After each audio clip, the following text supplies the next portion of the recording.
Practice is well underway here, 34 minutes and 48 seconds remaining on the clock, and we're seeing Nigel Walters just making his way through the Bayshore Drive section, yet to set a competitive lap time.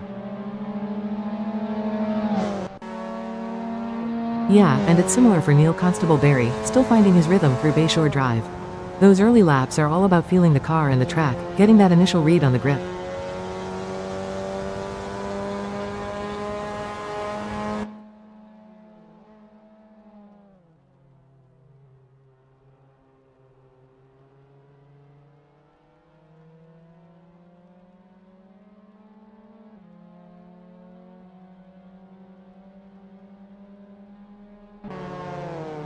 John Astrup, meanwhile, is already setting the pace. A 1:23.489 puts him P1, and he's currently powering through the runway 7 section of the track.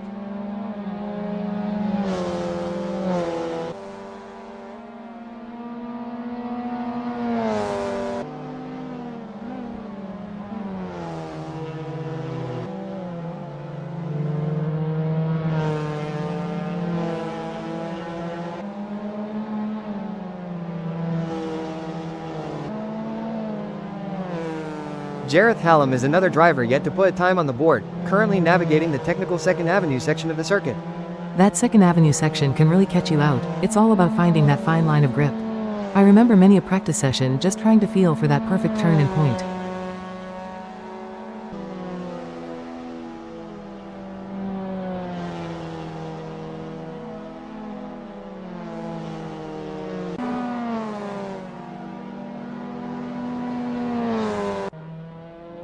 Martin Mull is still waiting to register a lap time as the clock continues to tick down, just under 33 minutes left in this session.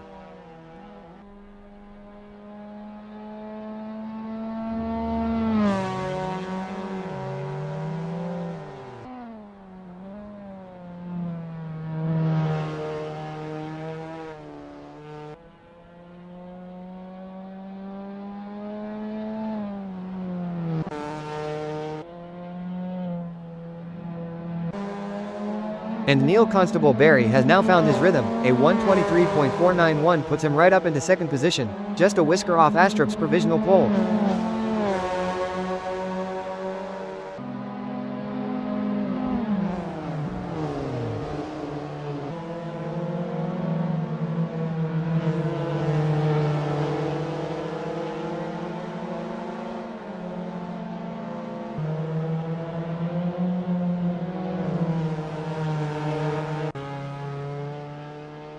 Martin Mull is still conspicuous by his absence on the timing screens. Nearly 32 minutes gone and no lap time from him yet. Sometimes you just have a small issue in the garage, or perhaps they're just running a very specific program, focusing on aero runs or setup changes before a qualifying simulation. It's all part of the game.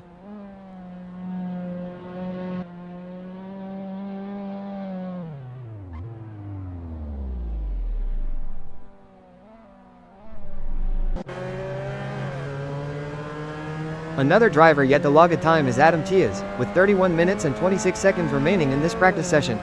It's not uncommon to see some drivers hold back in the initial stages.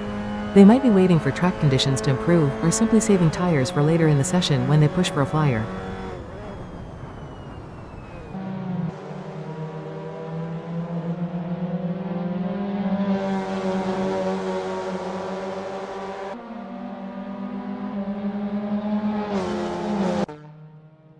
New fastest man on track. Thomas Kruger Dorado with an impressive 1:23.092, taking P1, and he's currently making his way through the Beach Drive section.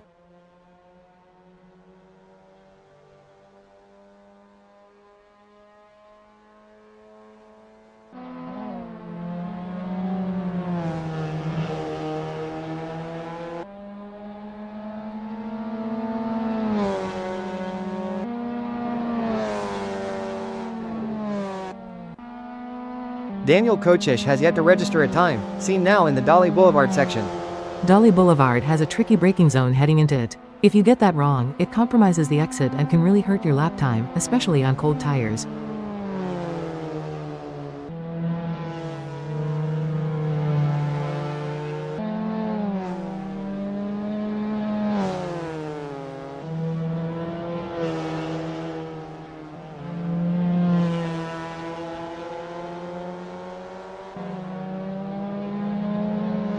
Jimmy Lindo slots into 4th place with a 1:23.260, a solid start to his practice session.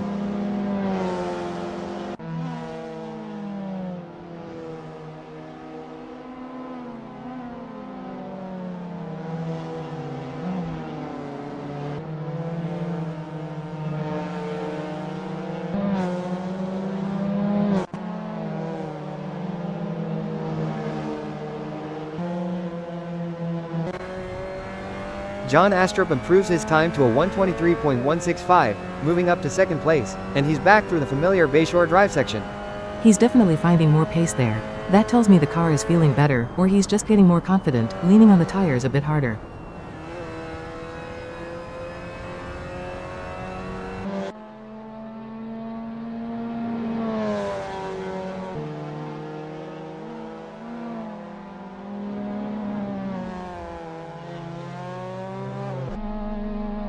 Thomas Kruger Dorado continues to hold on to P1 with his 1:23.092, crossing the start-finish line now as the timer ticks down.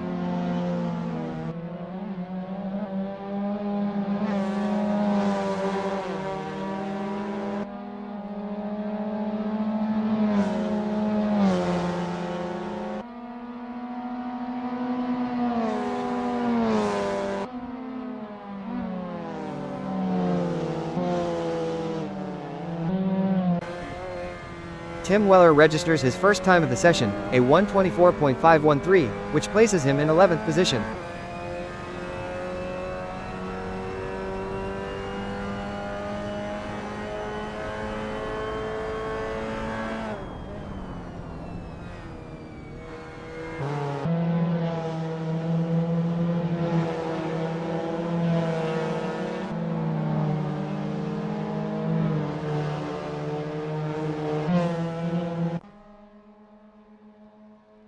Thomas Kruger Dorado finds even more pace, a 1:22.725 puts him firmly in P1, currently navigating Dan Weldon Way. That's a significant improvement. Dan Weldon Way has a couple of tricky corners, and if you can carry speed through there like that, you're really dialing into the car.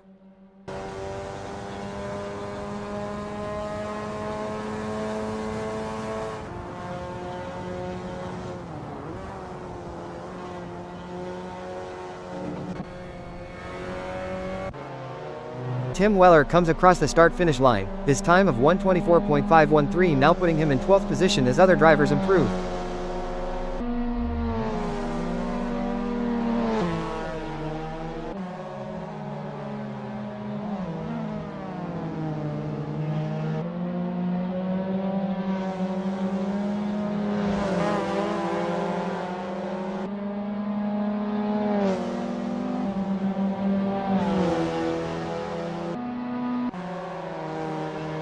Thomas Kruger Dorado continues to hold a comfortable lead at the top of the standings, his 1:22.725 still the benchmark, and he's back in the Bayshore Drive section.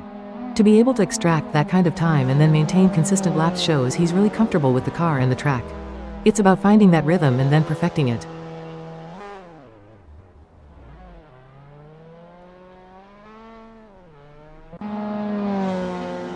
Neil Constable Barry is currently running in 7th position, his best a 1:23.491, and he's now making his way through Bayshore Drive. He's dropped down the order a bit, but that's typical in practice as more drivers put in their flying laps. He'll be focusing on consistent sectors right now, probably looking to improve that last part of the track.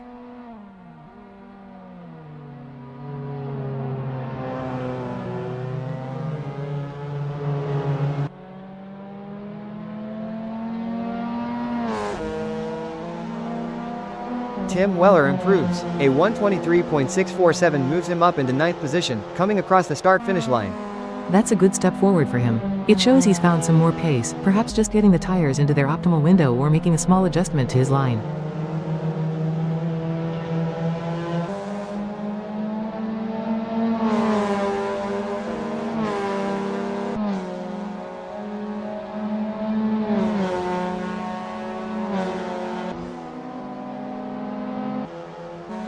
Joel Lemrick is another driver yet to get a time on the board, currently in the Bayshore Drive section.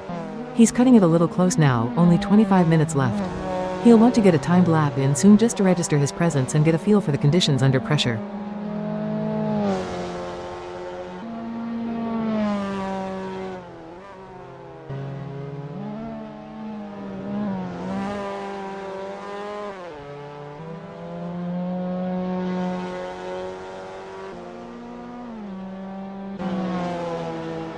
Tim Weller has slipped down to 10th now, his 1:23.647 still his best as others continue to put in faster laps. This is where it gets interesting. Now drivers will start pushing, trying to find that extra tenth or two. It's a constant battle for track position even in practice.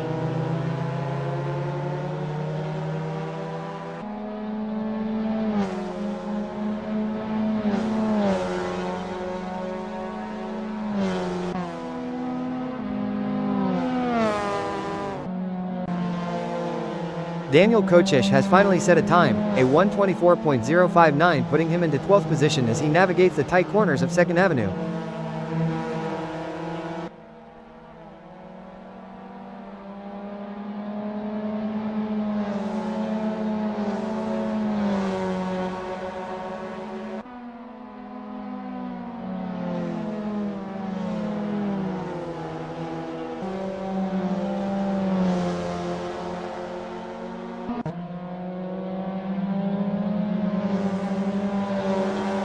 A strong lap from Dominic Fovard, a 1:23.017 slots him right into 3rd position, a very competitive time indeed.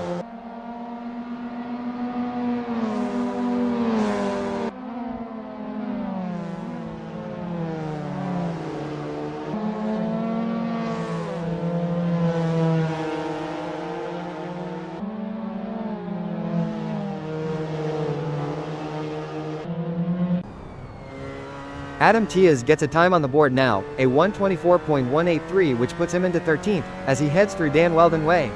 He'll be looking to shave off at least half a second there. Dan Weldon Way can be unforgiving if you're not precise.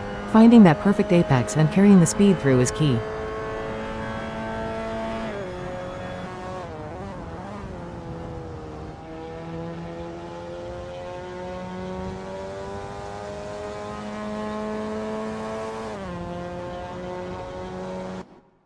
Dominic Fovard crosses the start-finish line, still holding on to his 3rd position with that 1:23.017.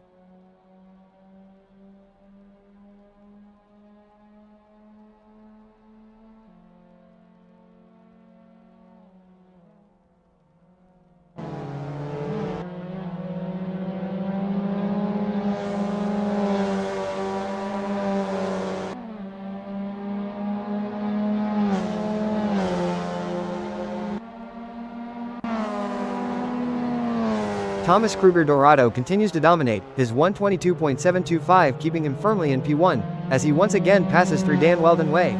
He's really putting on a clinic today. To consistently hit those marks through a technical sector like Dan Weldon Way suggests he's found a brilliant balance in the car early on.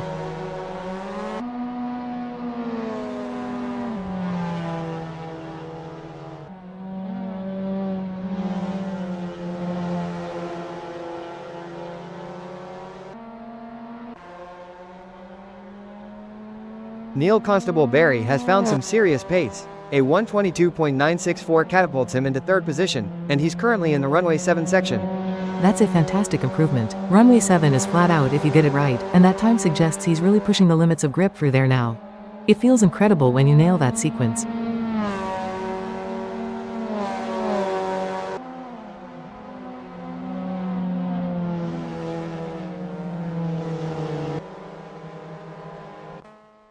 Joel Lemrick finally registers a time, a 1:24.572, putting him into 16th position, as he works through Dan Weldon Way.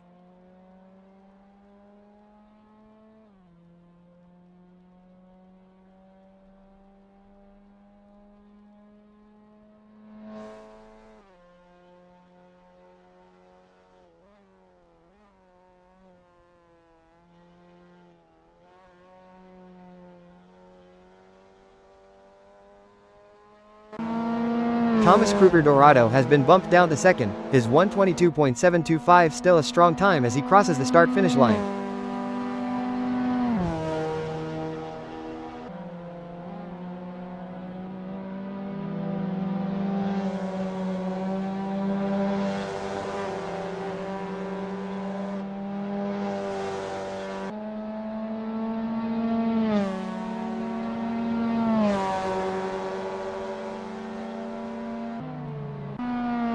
Rich Snape posts his first time of the session, a 1:23.717, putting him into 14th, and he's currently in runway 7.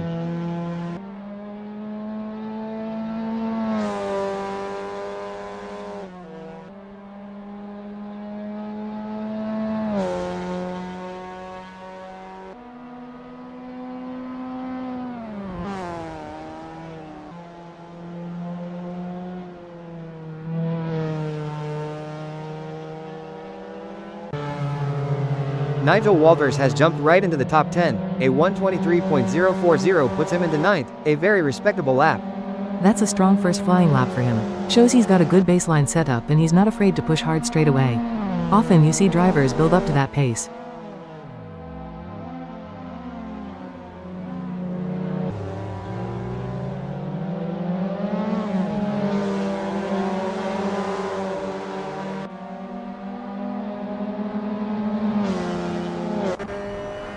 Neil Constable Barry has slipped to 8th position, his 1:22.964 still his best, as he passes through Bayshore Drive.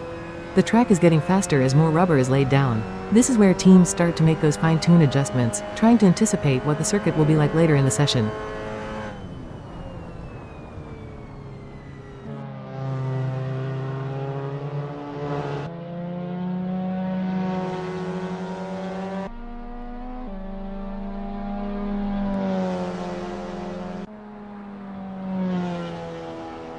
John Astrup now down to 12th, his 1:23.165 is best, and he's once again in the Bayshore Drive section.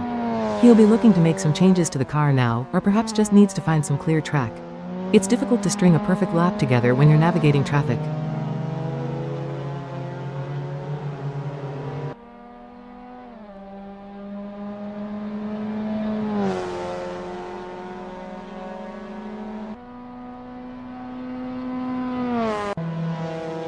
Neil Constable Barry continues to hold 8th, his 1:22.964 still the time to beat for him, as he heads into 2nd Avenue.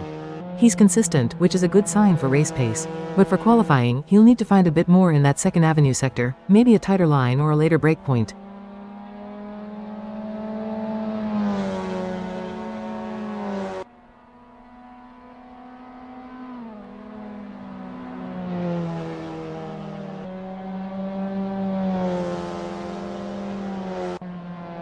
John Astrup is still in 12th, with 1:23.165 his best, as he's seen in the Beach Drive section of the circuit.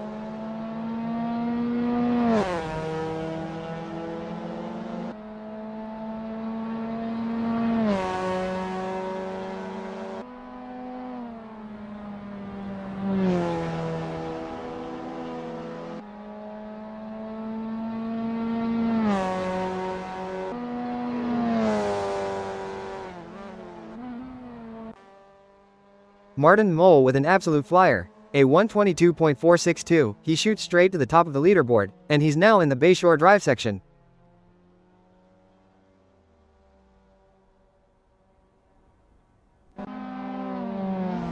Dominic Fovarg improves his time to a 1:22.822, moving him up to 5th position, as he passes through the First Street section.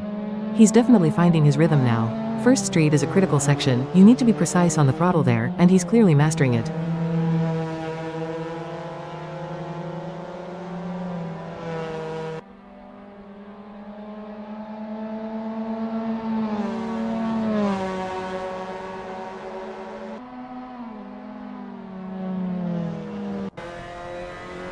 John Astrup improves significantly, a 1:23.011 takes him into 9th position, and he's in 2nd Avenue. That's much better from him. He's probably found a bit more confidence, or the car is just coming alive now. Every little adjustment makes a big difference.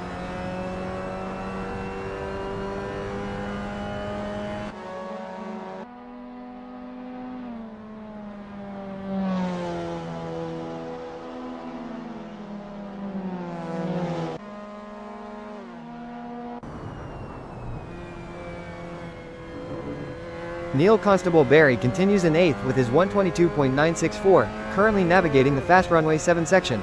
He's still got some pace to find if he wants to challenge for the top spots. He might be trying different lines or set up tweaks through runway 7 to see if he can carry more speed.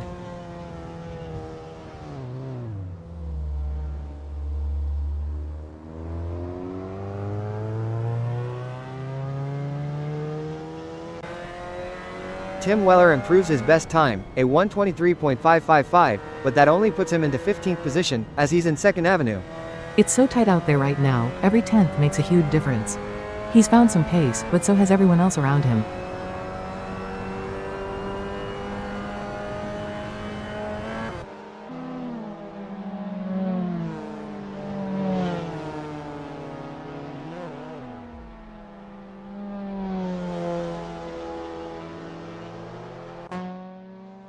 Martin Mull still flying high at the top of the leaderboard with his 1:22.462, crossing the start-finish line. He's really putting his stamp on this session. It's a fantastic lap time and shows he's extracting everything from that car right now. Sometimes you just have those sessions where everything clicks.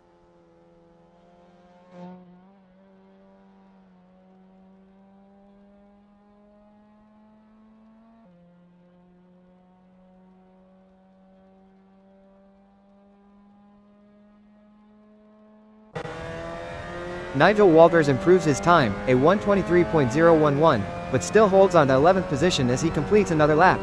He's making progress, but the field is so competitive. He's got to find a way to make that car work even harder through those final few corners before the start-finish straight.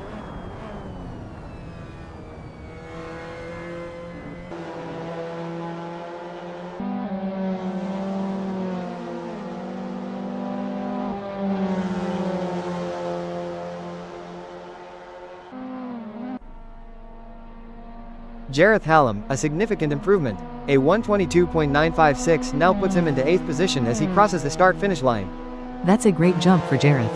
It shows he's found that balance and confidence to really push. These last few minutes of practice are always where drivers really dig deep. Tim Weller continues in 15th with his 1:23.555 as he makes his way through Bayshore Drive. He'll be looking at his data, trying to figure out where he can gain time through this sector. Bayshore Drive can be taken quite differently depending on your car's setup. David Constable Barry has put in a stormer. A 1:22.680 catapults him into 6th position, and he's now in the 2nd Avenue section. Wow, that's an impressive lap. To get into the top 6 with that kind of time suggests he's really driving the wheels off that car. He's found grip where others haven't, especially through 2nd Avenue.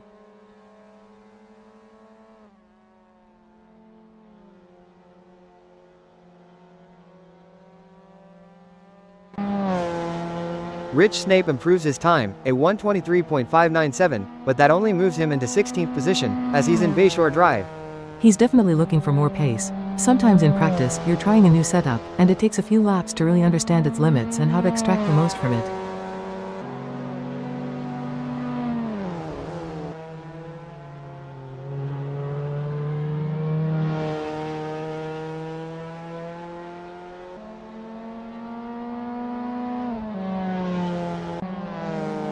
Martin Mull has been pushed down to 2nd, his fantastic 1:22.462 now being bettered by someone else on track.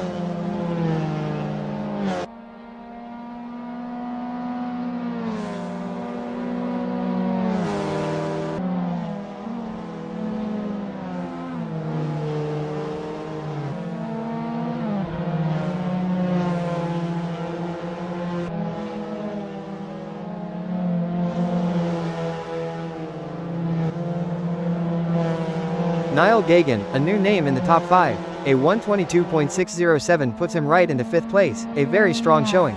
That's an excellent lap. He's clearly found a good rhythm and the car is responding well. To jump into P5 with just 11 minutes left means he's getting it right when it counts.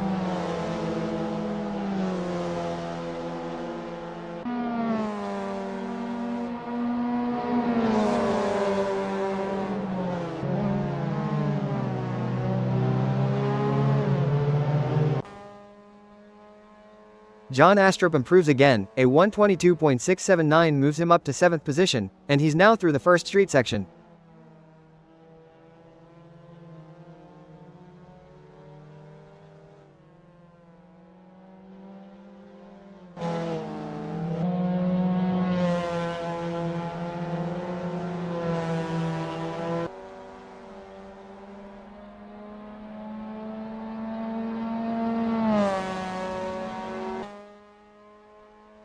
Martin Mull drops to 3rd, his 1:22.462 still very competitive, as he's currently navigating the first street section.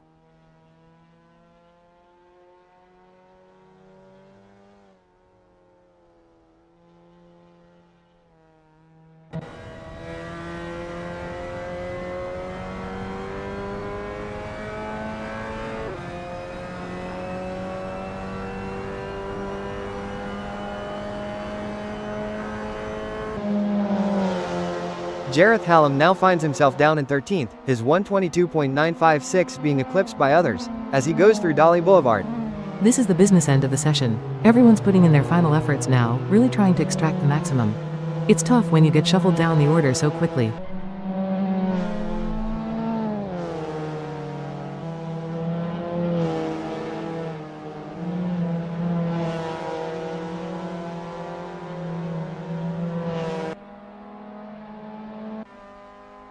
Martin Mull continues to drop down the order, now in 4th, with his 122.462 as he heads into runway 7.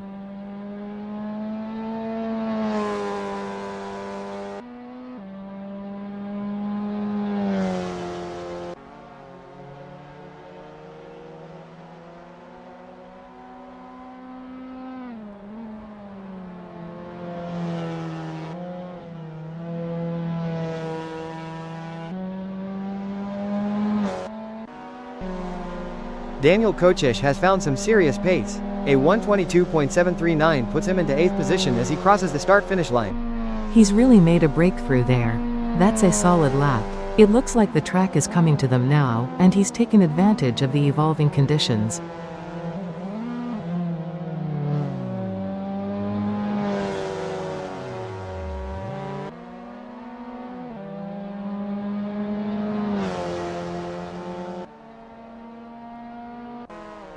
Martin Mull still holds 4th with his 122.462, as he navigates Dan Weldon Way.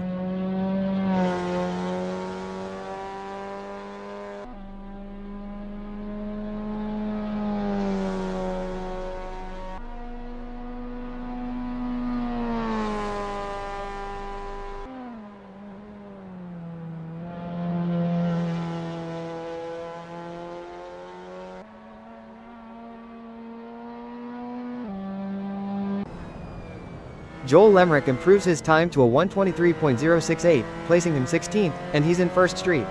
He's finding a bit more, but it's really tight in the mid-pack. He'll need to extract even more from the car if he wants to move up into a more comfortable position.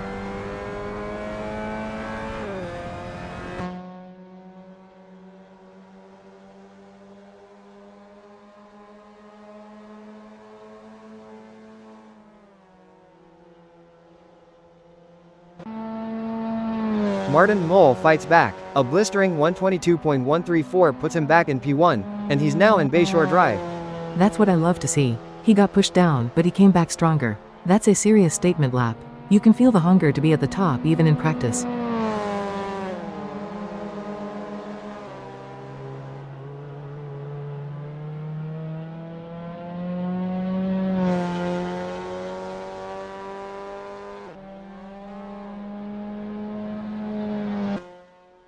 Nigel Walters improves again. A 122.821 takes him into 12th position, currently in Dan Weldon Way. He's chipping away at it. Dan Weldon Way is all about commitment, and he's clearly found a bit more courage on that run.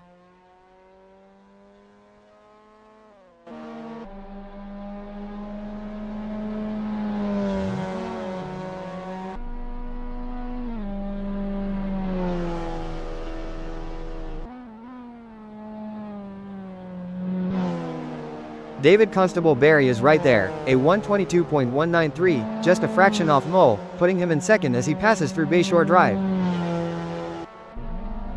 Jareth Hallam crosses the line, still holding on to 15th, with his 122.956 being his best. He's consistent, but he needs to find a chunk of time. He's doing the laps, but it's about finding that extra speed, especially in these final minutes where everyone is pushing.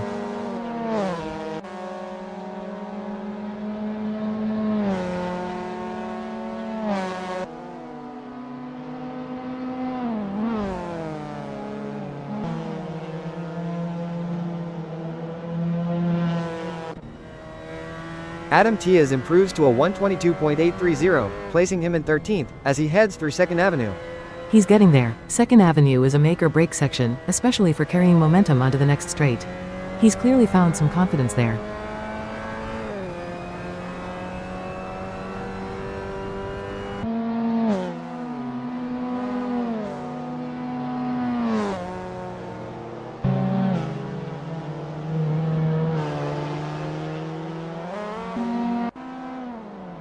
Neil Constable Barry continues to drop, now down to 16th, his 122.964 no longer enough, as he's in 1st Street. This is tough for him. The track is getting faster, and others are just finding that extra bit of pace. He'll be digging deep now for a final push.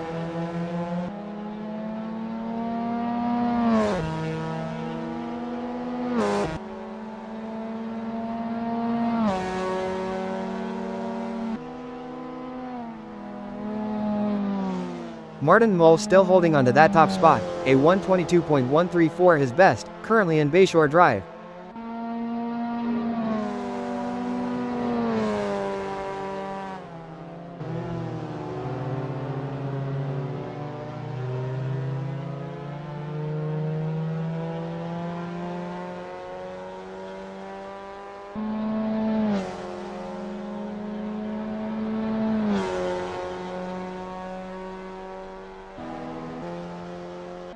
Nigel Walters remains in 12th with his 1:22.821, as he navigates the demanding Dan Weldon Way section of the track.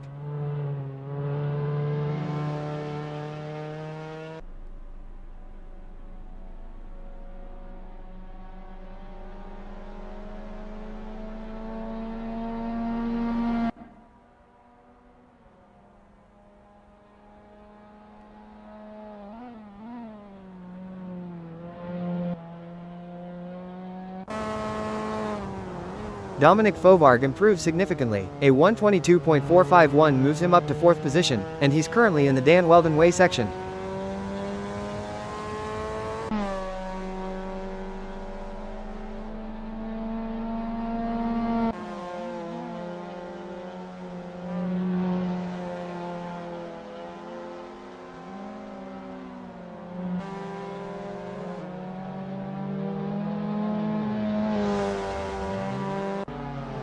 Neil Constable Barry is still languishing in 16th, his 1:22.964 looking increasingly vulnerable as the session winds down.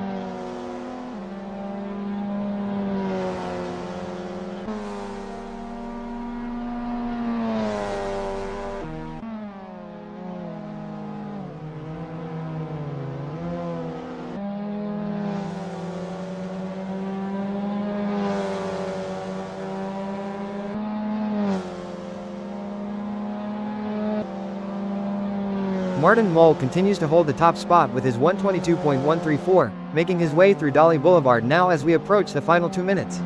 He's really consolidating that P1. You can see he's not just sitting on his time, he's out there, pushing, trying to understand the limits and confirm his setup for the weekend. That's a sign of a confident driver.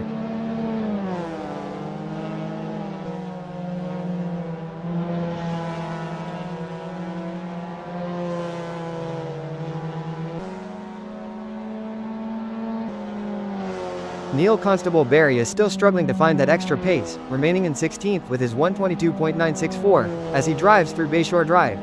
He's really going to have to dig deep on this final run. Sometimes you just have one of those sessions where you can't quite extract the peak performance from the car. It can be frustrating when you know it's there.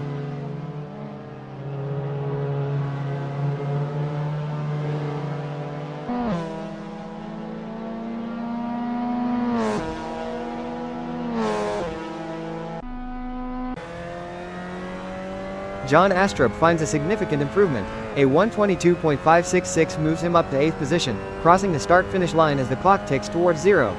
That's a fantastic effort for his final push. It shows he kept working at it right until the very end, and he's found a lot of pace there. This is where it really matters, on that last flyer.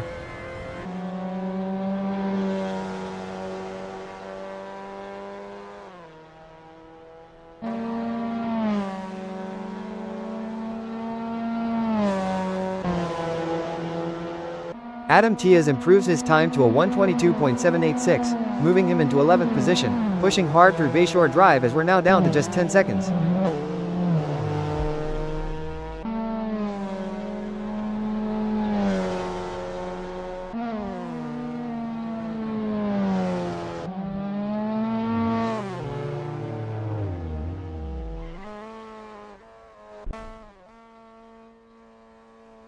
Jimmy Lindo makes a late charge. A 1:22.442 sees him jump into 3rd position, crossing the start-finish line as the final seconds of practice tick away.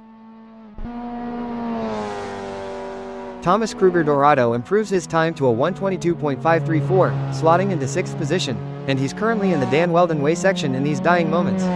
He's definitely found something extra there, a late surge in a section that demands absolute precision. It's those last gasp efforts that can sometimes reveal a lot about a car's potential.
Welcome back to St. Petersburg. The atmosphere is electric as we prepare for what promises to be a thrilling qualifying session for the 2003 race.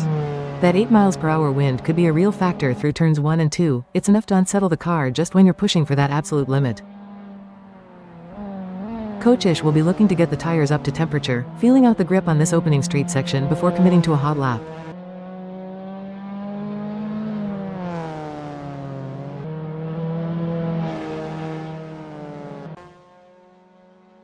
Dominic Fovarg is now through Dali Boulevard, building up pace, still waiting to register his first time in qualifying. This is where you start to really feel the car, finding that rhythm without overdriving it, especially with the qualifying clock ticking down.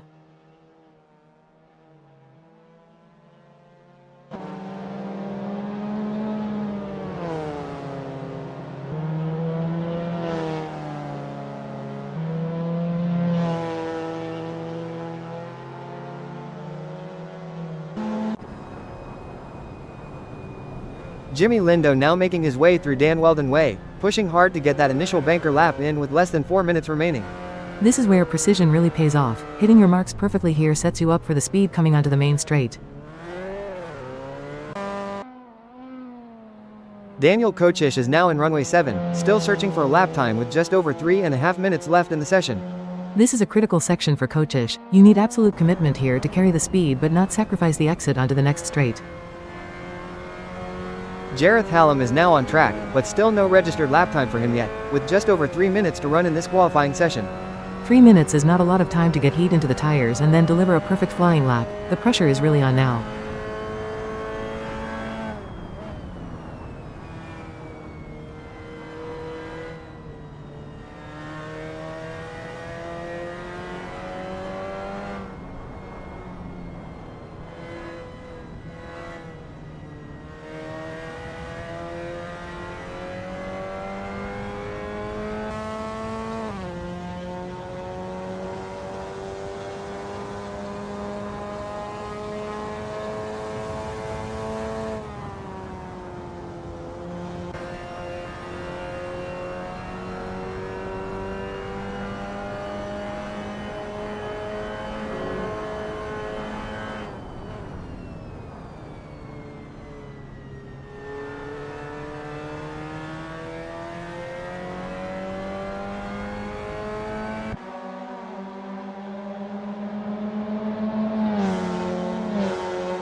And Hallam puts it on pole position, 123.167, a strong opening statement from Jareth Hallam.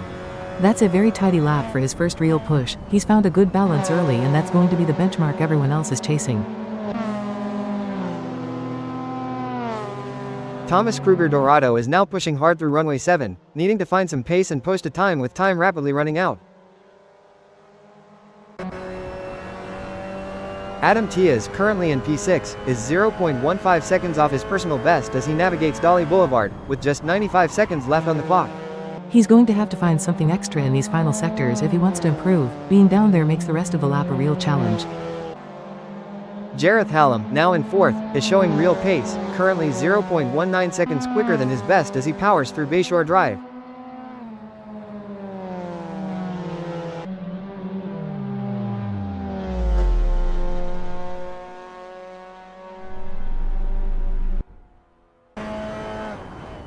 David Constable Barry, already on pole, is flying. He's 0.17 seconds up on his own best through Dan Weldon Way with under a minute to go.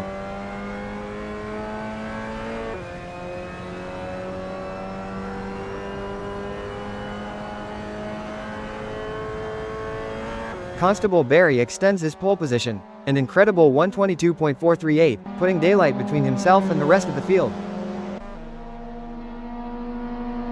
Jimmy Lindo, currently P13, is absolutely lighting up the timing screens. He's over 1.4 seconds faster than his best time as he crosses the line. Nigel Walters, P11, is dead even on his personal best through runway 7, with the clock rapidly winding down. He's got to find something special in these final turns. A 10th here or there can make all the difference in a tight field like this. Daniel Kochish, currently in P6, is flying through Bayshore Drive, a 10th up on his best with precious seconds left. This is where you risk everything, pushing to the absolute limit. It's exhilarating and terrifying all at once. Greg Sabo is a 10th up on his best time through Central Avenue SE, making a last-ditch effort with just 6 seconds on the clock.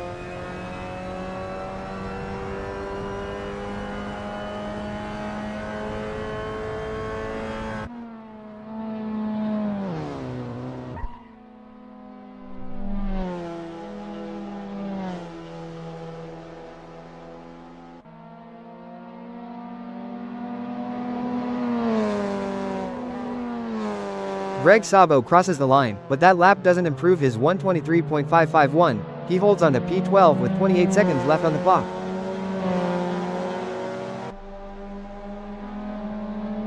Jimmy Lindo, currently in P4, is absolutely on a charge. He's a staggering 0.45 seconds up on his best as he hits the start-finish line. To find that much time in the final seconds of qualifying, that's a truly committed lap, really leaning on the car's limits. Neil Constable Barry is currently 0.08 seconds down on his best time through runway 7, needing to find pace with just over a minute left. Thomas Kruger Dorado, P5, is matching his best lap exactly through runway 7, with a minute and 14 seconds remaining. He's keeping it together, but he needs to dig deep for those extra fractions if he wants to climb higher on the grid.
Welcome race fans, we are live from St. Petersburg for the 2003 opener, with a brisk 7-knot wind as the cars line up.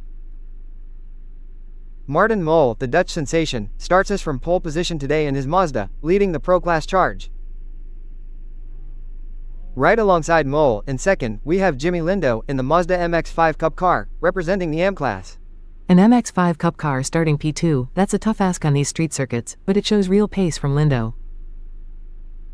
Starting from third, we have David Constable Barry from England, in another Mazda, representing the Pro-Am class. Constable Barry is known for consistency, and starting in the top three puts him in a great position to challenge early on. Moving down the grid, Thomas Kruger Dorado from the UK starts in fifth, another Pro-Am driver in a Mazda. Next up in sixth, it's Tim Weller, another British driver, piloting a Mazda MX5 Cup car as an M-Class entry. Weller is another AM driver making a strong statement starting this far up the grid in an MX5 Cup car. It's not easy to be consistent on the limit in those. From New Zealand, John Astrup lines up in seventh, a Pro-Class driver in a Mazda MX5 Cup car. Astrup is a pro driver in an MX5 Cup car, which means he's probably running with less power than some of the outright Mazdas. Getting it to perform here takes a very precise hand. In ninth position, it's Dominic Fauvargue from the United Kingdom, in a Mazda, competing in the Pro-Am class. Fauvargue is starting a bit further back than he'd like, but there's plenty of racing to be done. The midfield battle here will be fierce. From Ireland, Niall Gagan starts in 10th, an M-Class driver in his Mazda. Jareth Hallam from the United Kingdom starts in 11th, another Pro-Am class entry in a Mazda. Hallam is in a good spot to pick up positions if there's any chaos ahead in the opening laps. You want to stay clean in that midfield. And in 12th, we have Neil Constable Barry from the UK, in his Mazda, racing in the AM class. From the Netherlands, Joel Lemerick is in 13th, an M-Class driver in a Mazda. Lemerick is one to watch. Even in the AM class, some drivers have incredible raw speed from these mid-grid positions. Lining up in 14th, it's Nigel Walters from the United Kingdom, in a Mazda, another M-Class contender. Walters will be looking to get a clean start and make up ground. These street circuits can be unforgiving if you're stuck in traffic. From Greece, John Bountakis starts 15th, an M-Class driver in his Mazda. Bountakis will be trying to avoid the first lap skirmishes. Sometimes the best move is to let the chaos unfold in front of you. In 16th, we have Greg Sabo from Italy, piloting his Mazda as an M-Class driver. Next up, Adam Tias from England starts 17th, another M-Class driver in a Mazda.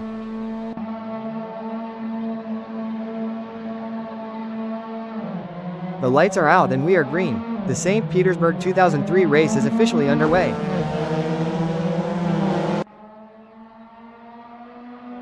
Martin Mole holds onto the lead through turn 1, the pole sitter maintaining his advantage. That's crucial for Mole.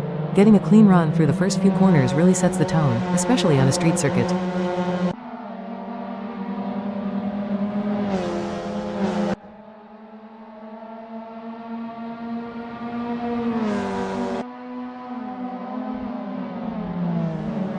Mole is absolutely flying, already starting to build a gap, looking very comfortable out in front.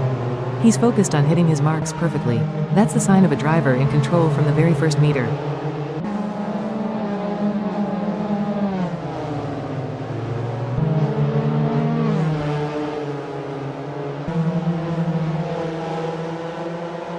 Greg Sabo remains in 16th position, holding his grid spot as the field settles down.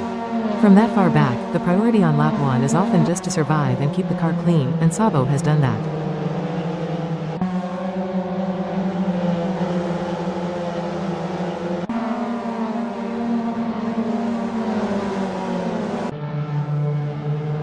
A gain for Dominic Fauvargue, moving up one spot from 9th to 8th on this opening lap.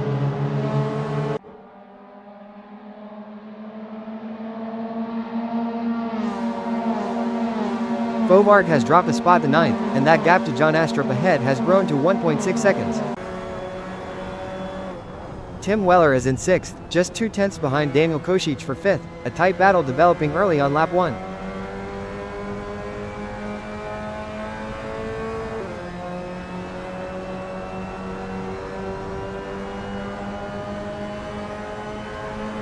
Weller is really closing in on Kosic. That gap is now down to a mere 1/10 of a second.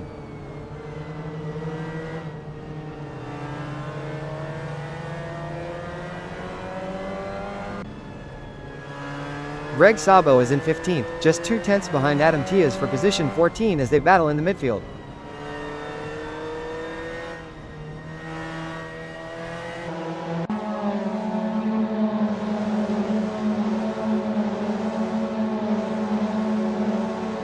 Sabo remains in 15th, but that gap to Adam Tias ahead has just widened to half a second.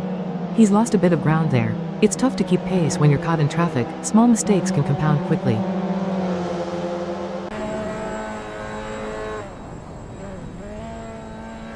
We're seeing some fantastic battles already, particularly in the midfield, even on this opening lap. It's all about finding that rhythm early, especially on a street circuit like St. Petersburg. You have to be aggressive but precise. Mole is really checking out at the front, looking very dominant, but those behind are fighting tooth and nail. He's clearly found his sweet spot. When you're in the lead and the car feels that good, it's just about hitting your marks, lap after lap. And with just under 10 minutes plus a lap remaining, every position gain now counts for so much. Absolutely. For the drivers further back, it's a balance of pushing hard and preserving the car. You don't want to make a mistake trying to gain one spot if it costs you the race. The AM and Pro-Am drivers are really holding their own today, which is great to see against the pro entries. It shows the depth of talent in this field. Sometimes the biggest challenge is racing other drivers, not just the track itself. We've already seen a couple of close calls, particularly with Weller earlier in that battle for 5th. Those moments are where experience comes into play. Knowing when to back out and when to hold your line is critical, and it's a split-second decision. It's a testament to the skill on display across all classes today, keeping it so clean under pressure. Definitely. Everyone out there is pushing their limits, and that's what makes this sport so exciting from every position on the grid. Daniel Kocic is now in 15th, fighting with Adam Tiaz, just 2/10 separating them down Bayshore Drive on lap 2. Kocic's last lap was a strong 1 minute 27 seconds and 8 milliseconds, which shows he's pushing hard to close that gap. Bayshore Drive is a good place to try and gain a bit of a run.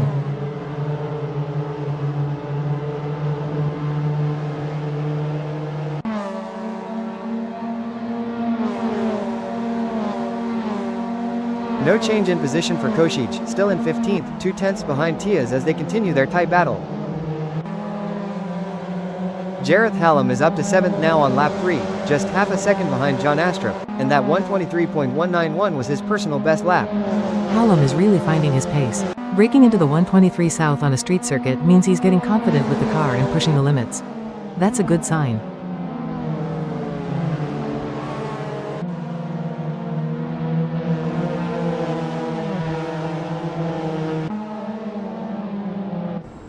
Hallam continues to chip away at Astrup's lead, now just 4/10 separate the two drivers. He's really putting the pressure on. Astrup will need to be flawless to hold him off if Hallam keeps up this pace.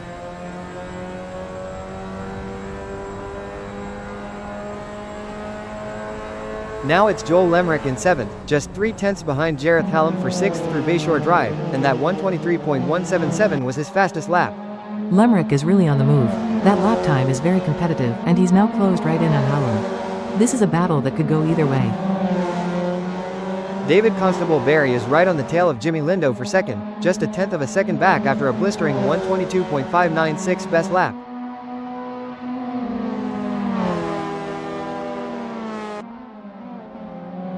Constable Barry has made the move. He's now into 2nd place, pushing Lindo back to 3rd in a daring maneuver.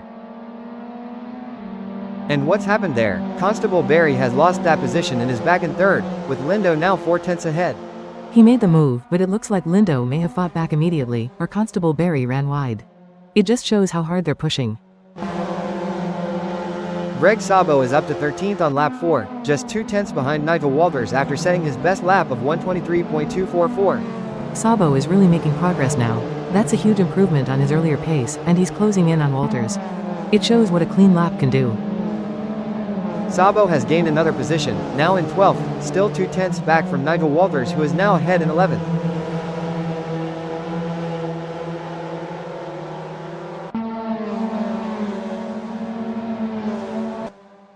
Tim Weller is down to 10th now, battling with Niall Gagan for 9th, just 2/10 separating them after a 1 minute 27 seconds and 9 milliseconds last lap.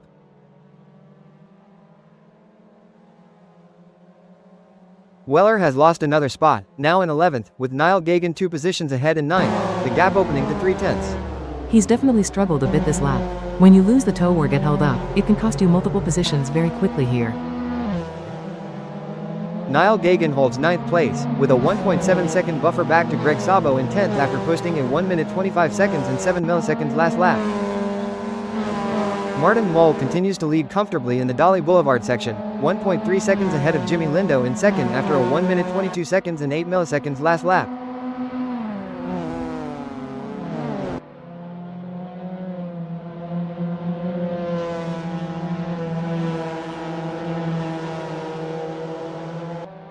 Mole's lead has shrunk ever so slightly, now 1.2 seconds over Lindo, who seems to be finding a bit more pace. Lindo is definitely pushing hard to try and bring that gap down. He's not letting Mole get away too easily, which is great for the race.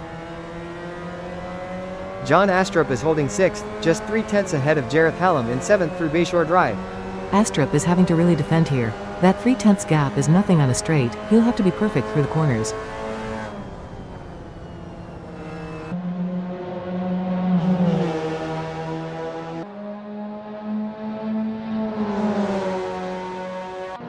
Hallam is practically glued to Astrup's gearbox, the gap now down to a mere 1/10 of a second. Dominic Fovarg is now in 13th, just a 10th behind Thomas Kruger Dorado for 12th, a very close fight here. Fovarg's best lap was a 1:23, so he has the pace. He's just trying to find a way past Kruger Dorado without taking too much risk on this tight circuit. Fovarg has made the move and is now in 12th, 2/10 clear of Kruger Dorado.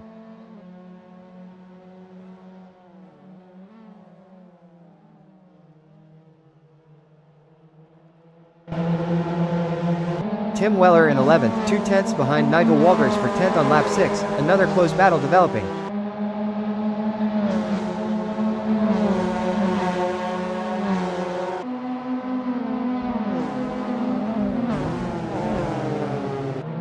Weller is right on the back of Walters now, the gap just a single 10th of a second. And Weller has found a way past Walters. He's now into 10th place, with a small 2/10 cushion. That was a well-executed move. Getting past on these tight sections often comes down to who commits the latest on the brakes or carries more speed through the corner exit. Nigel Walters is now in 13th, just 2/10 ahead of Neil Constable Barry, who is right behind him in 14th.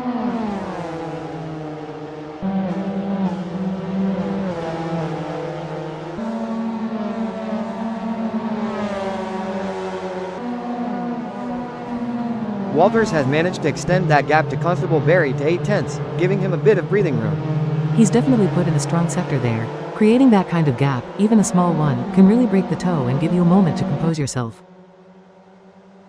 Dominic Fovarg is in 11th, 0.6 seconds back from Tim Weller in 10th, with a 1 minute 23 seconds and 6 milliseconds last lap.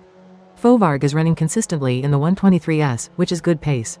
He'll be trying to bridge that half-second gap to Weller and fight for 10th.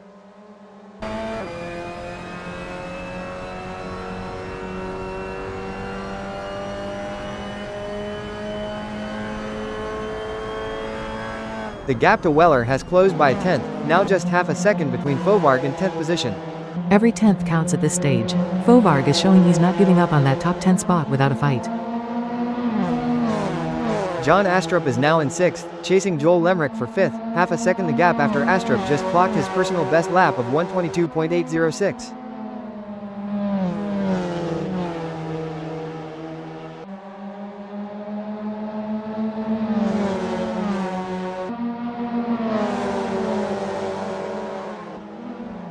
Astrup has absolutely demolished that gap to Lemrick, now just a 10th of a second for 5th place. He's right there, in the slipstream. This is where you have to decide if you make your move now or wait for a better opportunity. It's a high-pressure situation. Dominic Fovarg is still in 11th, narrowing the gap to Tim Weller for 10th to just 4/10 of a second on lap 7.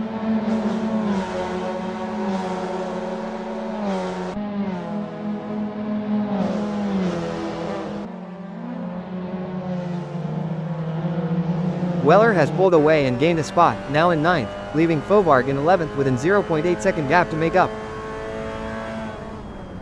John Astrup continues to hound Joel Lemrick for 5th, now just 2/10 the difference on lap 8.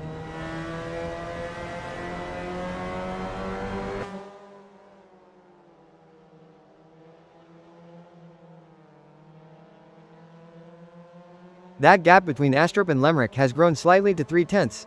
Lemrick has found a little pace.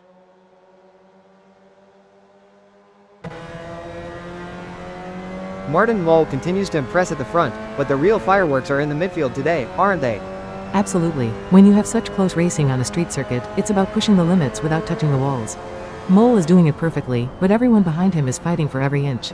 We've seen positions change hands multiple times in those packs, sometimes within a single sector. It's relentless. You're constantly looking in your mirrors, trying to manage your braking points, and anticipating what the car in front and behind will do. I remember races where you'd blink and lose 2 spots. And these drivers are doing it with such precision, even under the pressure of shrinking gaps and personal best laps. That's the mark of a good driver. To be able to hit your ideal line lap after lap, even when someone is breathing down your neck, it takes immense focus and confidence in your car. The consistency of the top drivers, especially Mole, is quite remarkable given the tight nature of St. Petersburg. It speaks volumes about their preparation. You don't get that kind of pace and gap without perfect setup and execution from the start. He's driving like a champion. And with the race winding down, every strategic decision, every overtake, becomes even more critical for championship points. Exactly. Now it's about making smart moves, not just fast ones. The risk-reward calculation changes completely in these final stages. You want to be aggressive but clean. John Astrup is in 6th, pushing Joel Lemrick for 5th on Bayshore Drive, just 3/10 the gap after his best lap of 1:22.683. Martin Mole is just 20 seconds from the checkered flag, but Jimmy Lindo has absolutely closed the gap to just 3/10 of a second.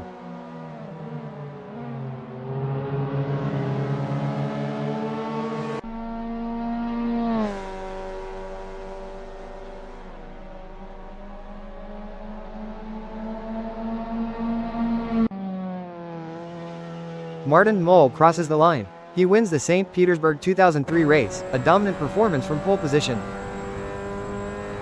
Jimmy Lindo holds on for a magnificent 2nd place, starting and finishing in that same strong position. Lindo really pushed Mole to the very end. To start P2 in an MX5 Cup car and finish there, that's an incredible drive on a street circuit. David Constable Barry takes the final podium spot, finishing exactly where he started, in 3rd place. And behind the podium, Rich Snape comes home 4th, Joel Lemrick 5th, John Astrup finishes 6th, and Jareth Hallam crosses the line in 7th. Daniel Kochish takes 8th, Dominic Fovard 9th, Greg Sabo finishes 10th, and Nigel Walters rounds out the top 11. Thomas Kruger Dorado finishes 12th, Tim Weller 13th, Adam Tias 14th, and Neil Constable Barry crosses the line in 15th.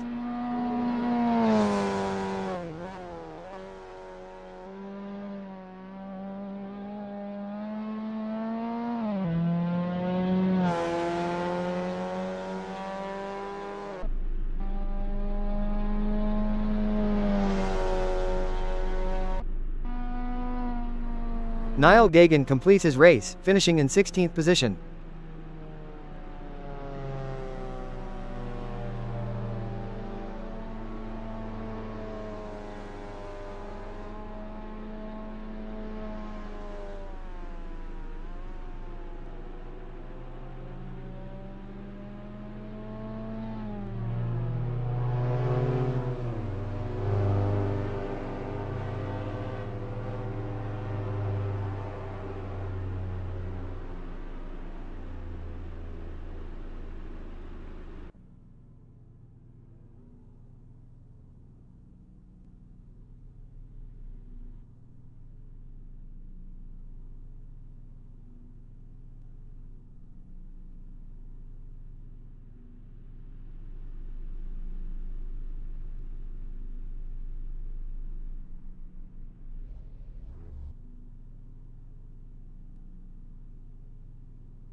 The engines roar, the crowd is on its feet. We are moments away from the green flag here in St. Petersburg. That 11-knot wind will be a factor into turn 1, especially on cold tires. A driver's biggest challenge right now. On the grid in 2nd position, the Mazda of Neil Constable Barry from the UK, an M-Class driver looking to make a statement today. Starting from 3rd on the grid, another M-Class driver in a Mazda, Adam Tias from England. 2 M drivers up front in Mazdas, that's a lot of pressure for the opening laps. You really have to manage those expectations and not push beyond the car's limit early on. And making it 3 Mazdas in the top 4, it's Tim Weller, also from the UK and an M-Class driver, starting from 4th. It's fascinating to see this strength from the M-Class and the Mazdas. They must have found something in qualifying, or perhaps they're just more comfortable with the track conditions today. Further down the grid, in 6th position, we have Nigel Walters, another UK driver in an M-Class Mazda. You really have to wonder if there's a specific setup these Mazda M drivers have found that's working for them today. It's an unusual cluster at the front. And down in 7th, another M-Class Mazda, this time Greg Sabo from Italy. This Mazda M presence is really something. It shows you don't need to be a professional to have serious pace, especially on a technical street circuit like this. From 9th position, it's Daniel Kosic, another M-Class driver in a Mazda, hailing from Hungary. This makes me think about how crucial consistency is for the AM drivers. They might not have the raw speed of the pros, but smart racing can get them a long way in a race. Breaking into the top 10, starting from 10th, it's Gareth Hallam from the UK, a Pro-Am class driver in a Mazda. Finally, a Pro-Am driver in the mix. They'll be looking to assert themselves and use that experience to make up positions quickly, especially with all those AM drivers ahead. From 12th position, we have Joel Lemerick from the Netherlands, driving a Mazda MX5 Cup car, an M-Class entrant. The MX5 Cup car is a slightly different beast, really emphasizing driver skill. It's a fantastic platform for an AM driver to prove their talent. Starting from 13th, it's Rich Snape from the UK, another M-Class driver in a Mazda. In 14th position, David Constable Barry from England, a Pro-Am driver also in a Mazda. From 15th on the grid, Jimmy Lindo in a Mazda, an M-Class driver.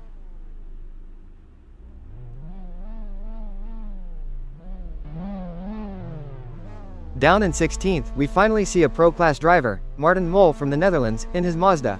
16th is a long way back for a pro. He'll be thinking about how to carve through the field efficiently without taking too many risks early on. It's a strategic start. In 17th position, John Boontakis from Greece, another M-Class driver in an MX5 Cup car. 2 MX5 Cup cars in the field now, both AM drivers.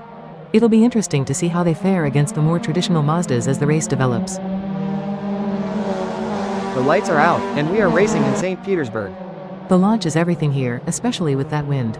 Getting the power down cleanly is the immediate goal. And we have a change at the front already.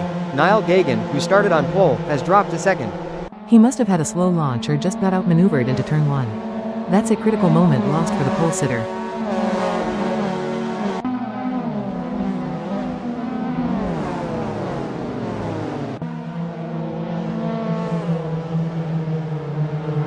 Dominic Fovard holds his starting position of 8th on this opening lap.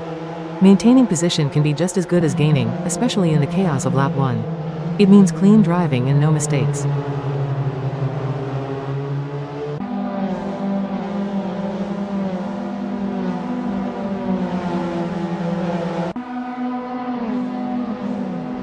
Dominic Fovard still settled in 8th place through these opening corners.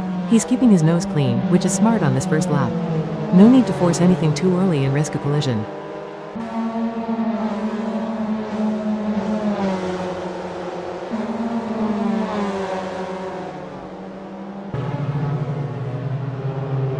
Martin Mol, the Pro-Class driver, is already making moves, up 1 spot to 15th on the opening lap.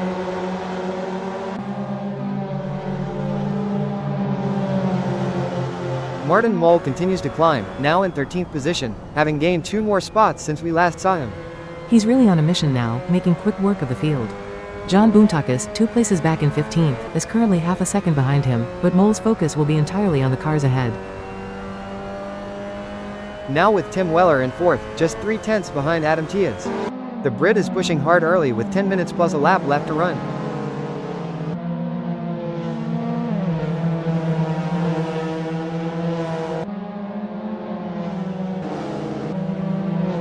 Adam Tiaz is holding 3rd, just 3/10 back from Niall Gagan. He's got his sights set on 2nd with 9 minutes plus a lap remaining.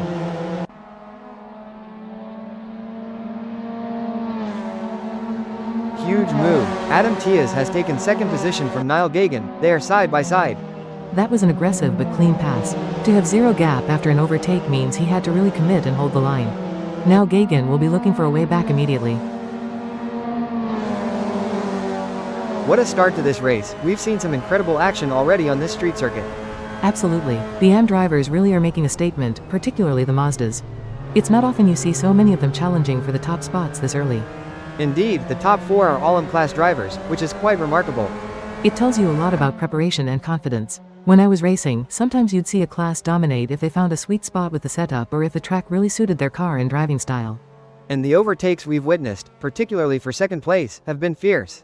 Street circuits demand that aggression. You have to commit, because if you hesitate even slightly, the opportunity is gone. It's high risk, high reward out there. Martin Mull continues his charge through the field, now up to 10th on lap 2, just 2/10 behind Rich Snape. A truly impressive pace from the pro driver. And Mull doesn't waste time, he's past Rich Snape and into 9th position, another flawless overtake.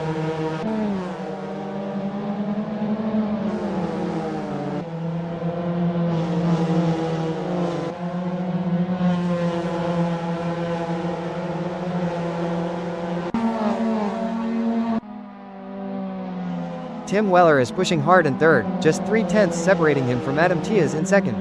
He posted a quick 1:23.792 last lap. 3/10 is nothing, especially on a street circuit. Weller will be looking for any mistake from Tiaz, trying to pressure him into an opening.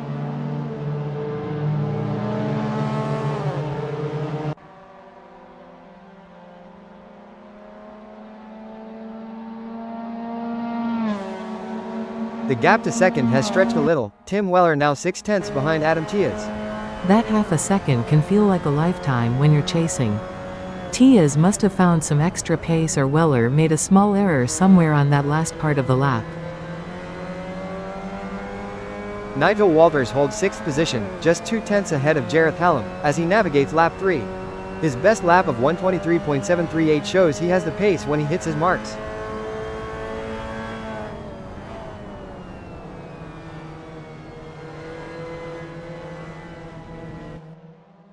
David Constable Barry is in 8th, a mere 2/10 behind Jareth Hallam, showing strong pace with a 1:22.640 personal best.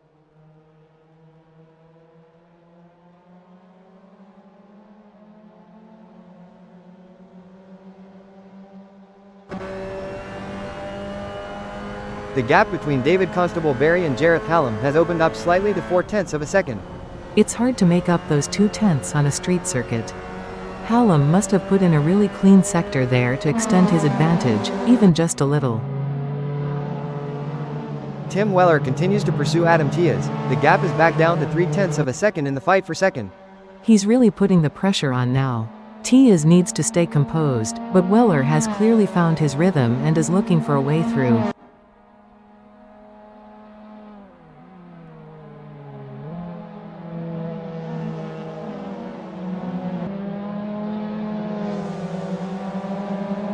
Tim Weller remains glued to the gearbox of Adam Tiaz, the gap consistently at 3/10 of a second in this battle for second. Nigel Walters is now chasing Greg Sabo for 5th, just 3/10 separating the two as they enter the final 5 minutes.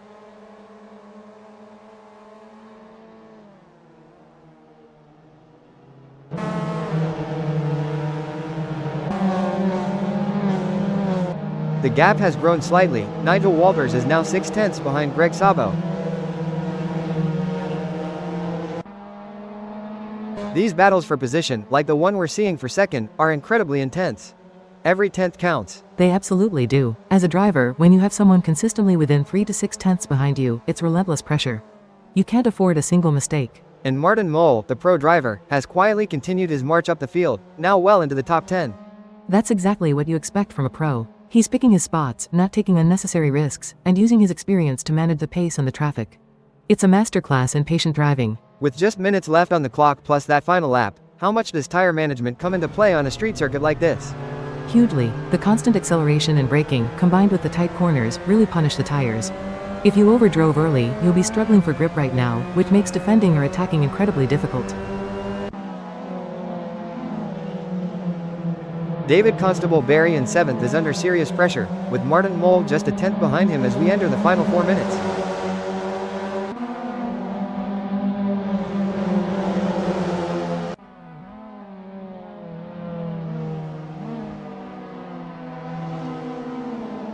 The gap between Constable Barry and Mull has opened up to 2/10, just momentarily. Mull is probably sizing him up, looking for the right moment. He won't rush it, but he'll be looking for any small opening or defensive error. Jareth Hallam is now just a 10th behind Martin Mull in the fight for 8th, a tight battle brewing in the midfield.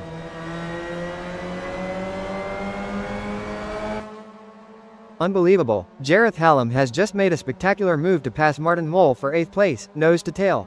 Wow, that was unexpected. Hallam showed incredible commitment there. He just outbraked the pro driver. That takes real guts and precision.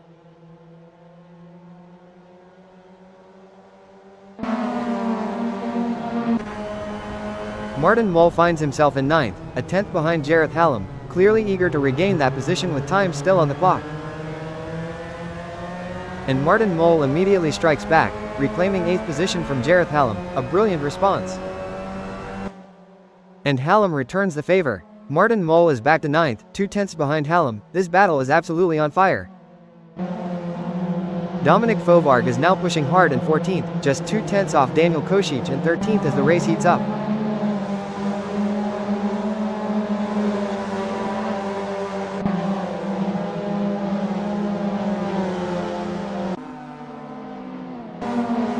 The gap to Daniel Kocic has extended slightly to 4 tenths for Dominic Fovarg. It's so easy to lose a couple of tenths in one corner on a street circuit. He'll need to regroup and find that consistent pace again if he wants to close in. Niall Gagan, who started on pole, has unfortunately dropped all the way back to 16th, though he has a comfortable 3.7 second gap to Jimmy Lindo. That's a tough race for the pole sitter. Losing so many positions suggests he might be struggling with the car or simply finding it difficult to maintain the early pace. It happens sometimes, even to the best drivers. John Boontakis is currently in 15th, building a 2.4 second cushion over Niall Gagan behind him.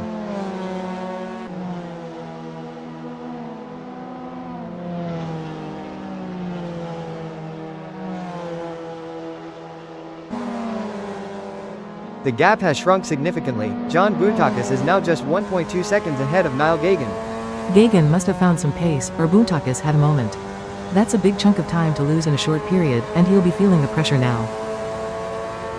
Rich Snape is in 9th, just a tenth of a second behind David Constable Barry, closing in quickly as we head towards the closing stages.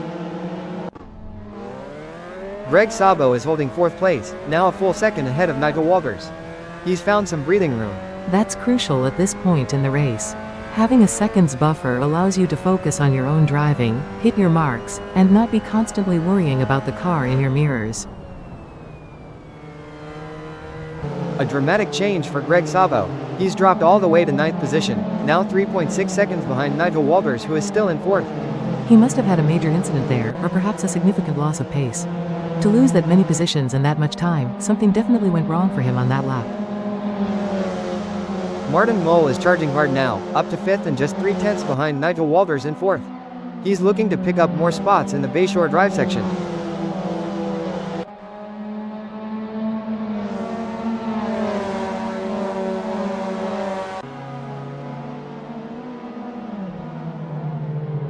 Martin Mull continues to hold that 3 tenths gap to Nigel Walters, relentlessly pursuing 4th place.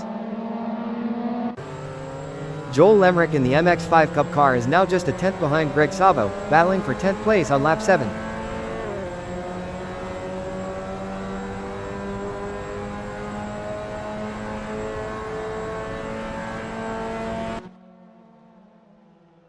The gap between Joel Lemrick and Greg Sabo has grown to 2 tenths, Sabo just pulling away slightly. What a tumultuous lap that was. Greg Szabo's dramatic drop down the order, then Mull's continued assault. This race is far from settled. That's the nature of a street circuit. One small mistake, one touch of the wall, and your race can completely unravel. It's unforgiving. And Martin Mull, the pro, is now firmly in the top 5. He's really shown his class coming through the field. It's about managing risk and reward. Early on, he had to be patient, but now, with fewer laps remaining, he's pushing the limits. I remember races where I'd spent half the race just meticulously setting up one overtake. The battle for 4th between Mull and Walters is going to be enthralling in these final minutes. Absolutely. Every driver is now looking at those last few corners, wondering where they can gain an edge without overdoing it. Precision is key now more than ever. David Constable Barry in 6th, pushing through Dan Weldon Way, just 3 tenths behind Martin Mull in 5th. He's keeping Mull honest there. Mull can't afford to relax even for a second with Constable Barry this close behind him.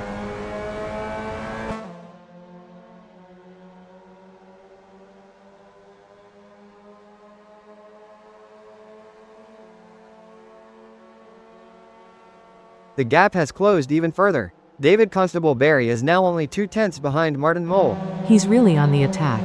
This is where tire management and late braking become critical. Mull needs to protect his line, but Constable Barry is clearly looking for an opening. Dominic Fovarg is running in 11th, 4 tenths back from Joel Lemrick, as we head into lap 9.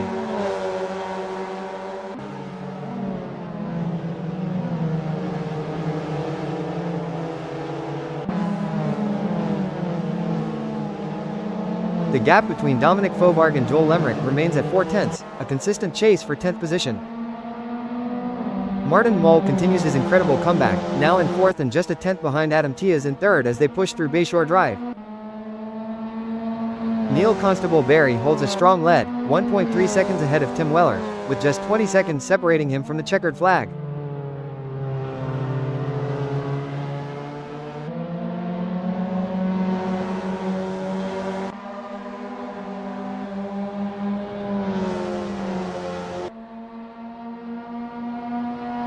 Neil Constable Barry crosses the line. What an incredible drive from second on the grid, he takes the win in St. Petersburg. Tim Weller comes home in second place, a fantastic result after starting 4th on the grid. He really showed resilience out there, holding off challenges and pushing hard to secure that second spot. A very well-deserved finish. Martin Mull completes an astonishing charge through the field, crossing the line in 3rd position after starting all the way back in 16th. That's an absolutely phenomenal drive from Mull. To come from 16th to a podium finish on a street circuit is a testament to his skill and patience.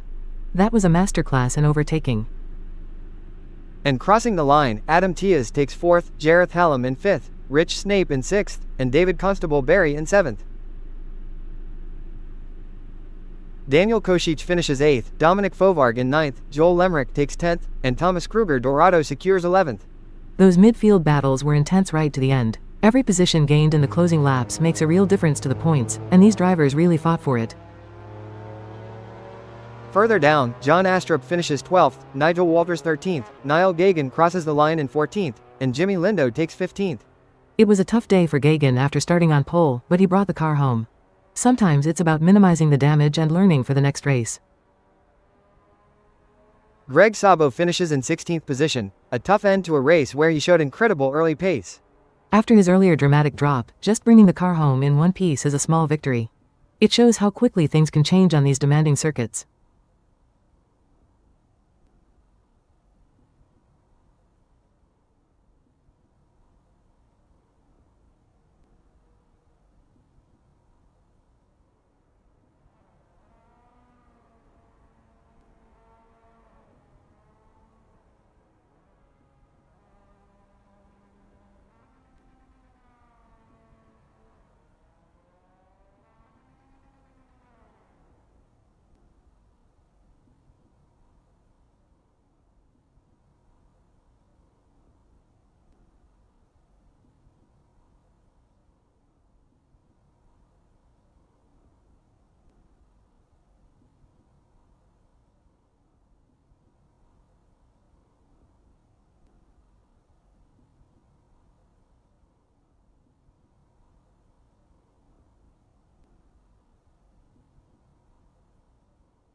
Welcome back to the practice session, just under 8 minutes left on the clock as drivers continue to find their pace.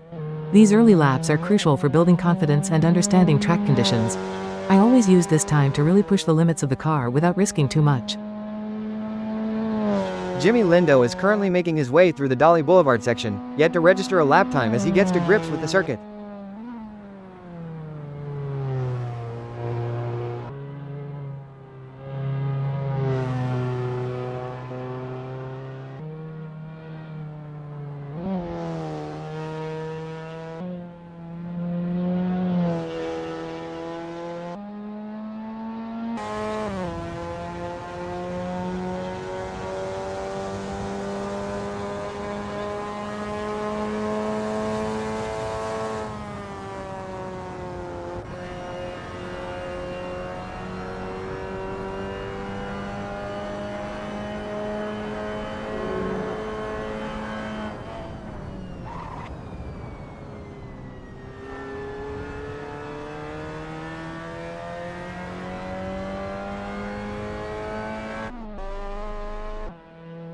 David Constable Barry is now navigating the demanding runway 7 section, still looking for his first time lap of the session. Runway 7 is a real test of stability. You're often carrying a lot of speed through there, so getting the car settled in those early laps is key for a good time later on.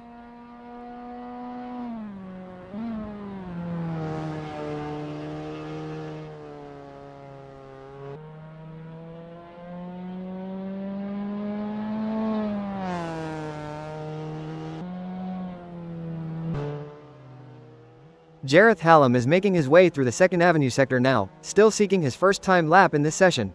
That 2nd Avenue section, it can be tricky. You really need to commit to the entry to carry the momentum through and set up the next run properly.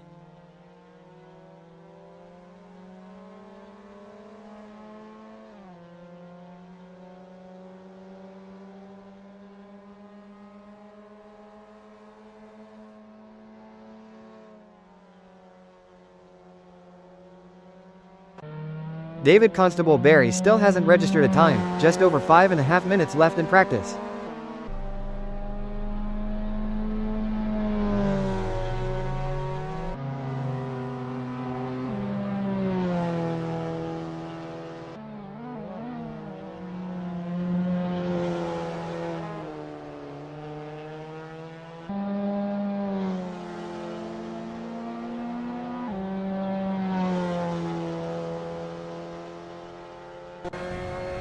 Jareth Hallam is still out on track, without a recorded lap time as we approach the final 5 minutes.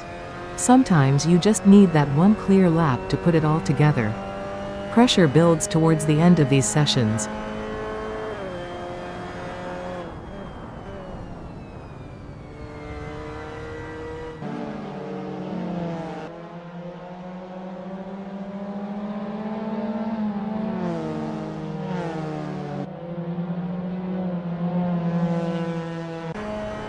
David Constable Barry is currently traversing the challenging Bayshore Drive section, yet to set a time lap with under 4.5 minutes remaining.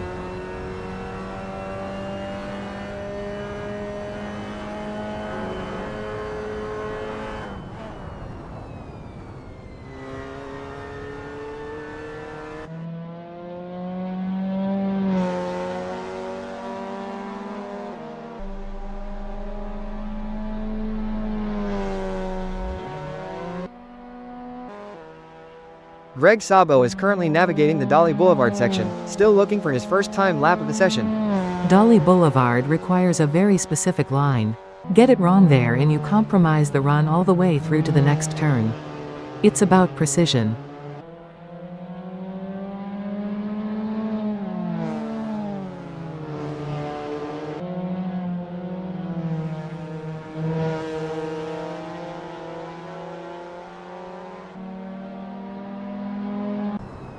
Neil Constable Barry is currently through the first street section, still without a time as the clock continues to tick down.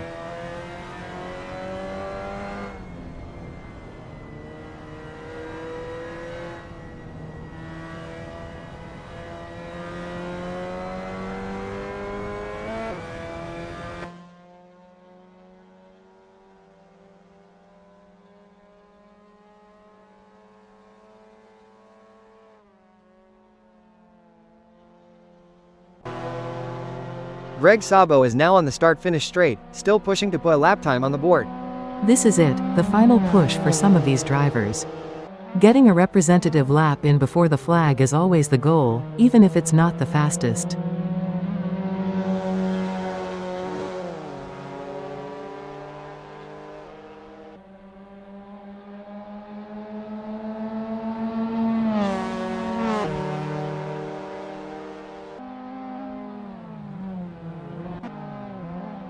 Jareth Hallam has just clocked a 122.231, moving straight to the top of the leaderboard as he now navigates runway 7.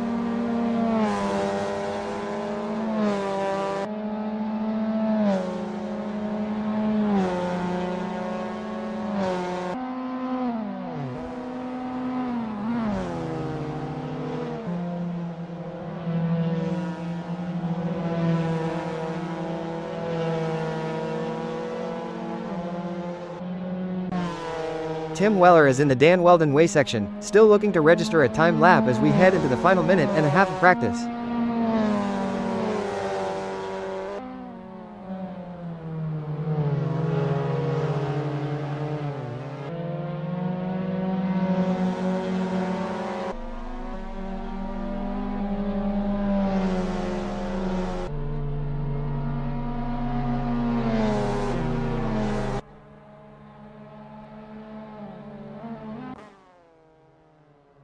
Jimmy Lindo puts in a 122.599, slotting into third position as he makes his way through Dan Weldon Way.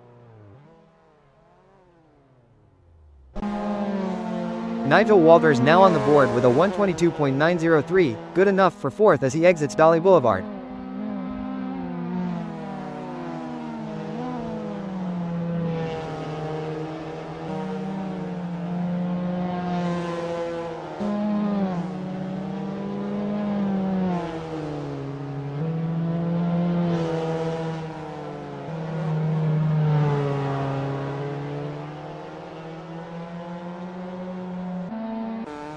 Now several laps into the session, David Constable Barry looks to refine their line and timing.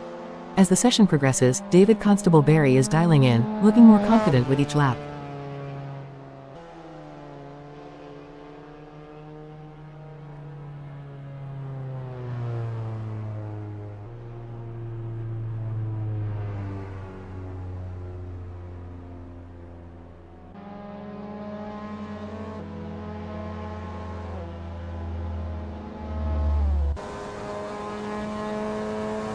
David Constable Barry jumps up to second position with a 122.306, currently in the Bayshore Drive section as the clock winds down. That's a strong lap from David. Finding that pace at the very end of a session is a great sign of confidence and knowing where the grip is. And the checkered flag is out. Tim Weller crosses the line with a 125.210, placing him 7th as the practice session concludes. Not the time Tim was looking for, but it's all about gathering data and getting a feel for the car. Sometimes these sessions are just for collecting information for the engineers. John Astrup has just improved his time to a 124.032, slotting him into 8th place with just 34 seconds remaining.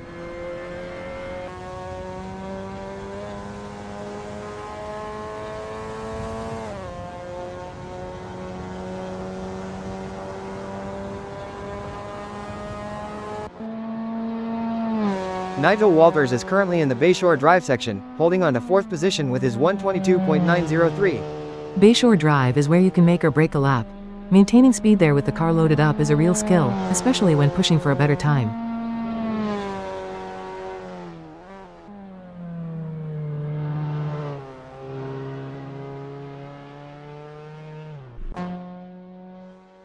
Neil Constable Barry logs a 123.336, putting him into 6th position as he navigates the Dan Weldon Way section.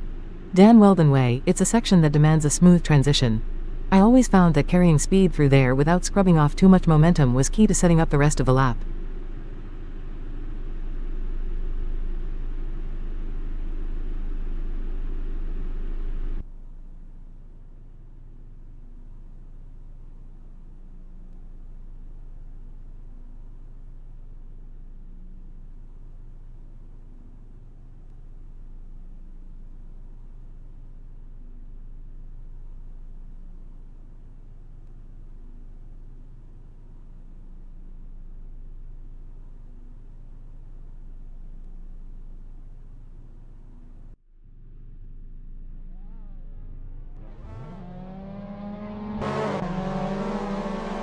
Welcome everyone, the engines are primed, and we are just moments away from the start of qualifying here at St. Petersburg 2003.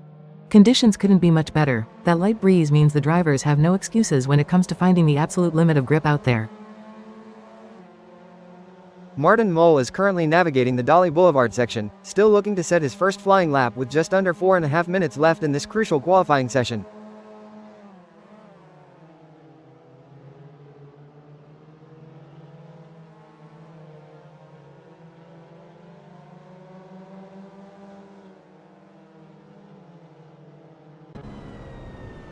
Adam Tiaz is also yet to post a time. The clock is ticking with just over 4 minutes remaining in this intense qualifying shootout.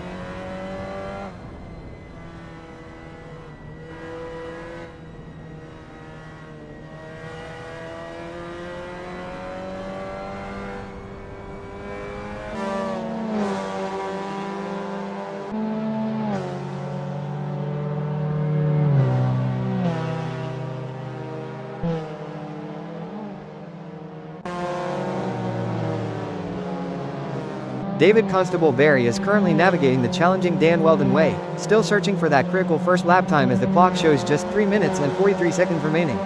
This is where the pressure really starts to build. You need to find a clean run, but not overdrive and make a mistake when the session is winding down.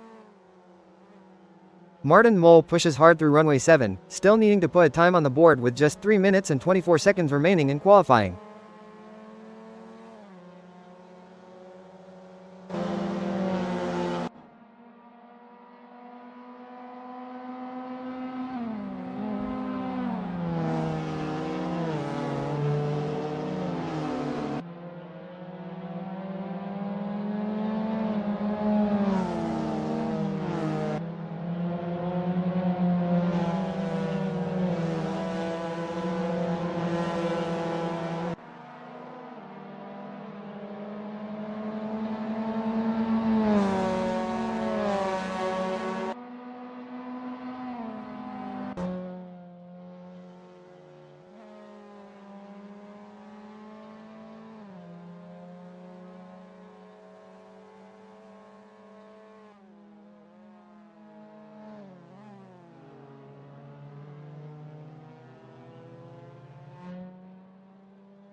Martin Mole crosses the line, a 121.993, and that puts him straight to the top of the leaderboard, P1.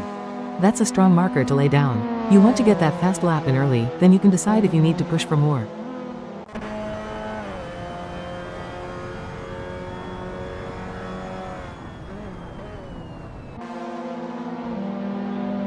Daniel Kochish, currently P8 with a 123.187, is currently navigating runway 7. He's running 0.17 seconds slower than his best effort right now, with less than 2 minutes remaining in qualifying. That delta means he's not finding any more time on this lap. With the session drawing to a close, he needs to dig deep to find that extra speed. Thomas Kruger Dorado is still without a lap time. The clock is now showing just 1 minute and 23 seconds left in this qualification session.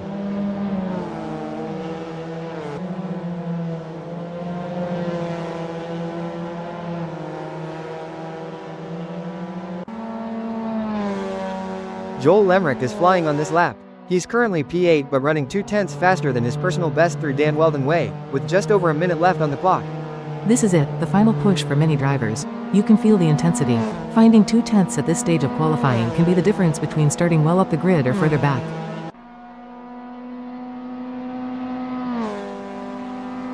Joel Lemrick crosses the line, improving his time to a 122.284. That puts him up into 4th position as qualifying draws to a close. Daniel Kochish, currently P9, is pushing through runway 7. He's a mere 100th faster than his best lap right now, with just 33 seconds remaining in qualifying. That's a marginal gain, but in these final moments, any improvement, no matter how small, can make a difference on the grid. Joel Lemrick, currently P6, is absolutely flying. He's 2.5 tenths faster through 2nd Avenue, with just 15 seconds left on the clock. This is where experience counts, holding nothing back, knowing this could be his last chance to improve his grid position before the session ends.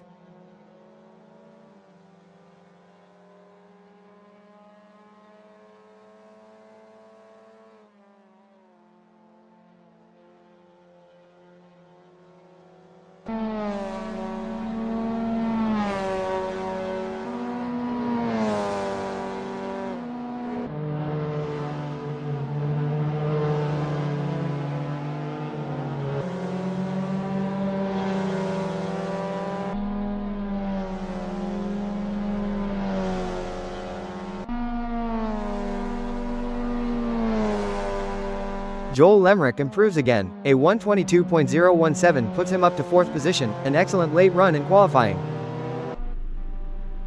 Nigel Walters is on a sensational lap. He's 7/10 up on his personal best through the start-finish section, a huge improvement with less than 50 seconds to go.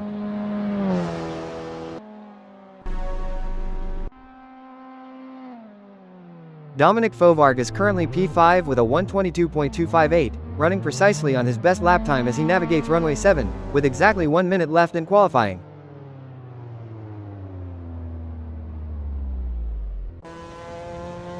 David Constable Barry, currently P1, is through 2nd Avenue, but he's significantly slower on this lap, running nearly 3 seconds off his best with 1 minute and 16 seconds remaining.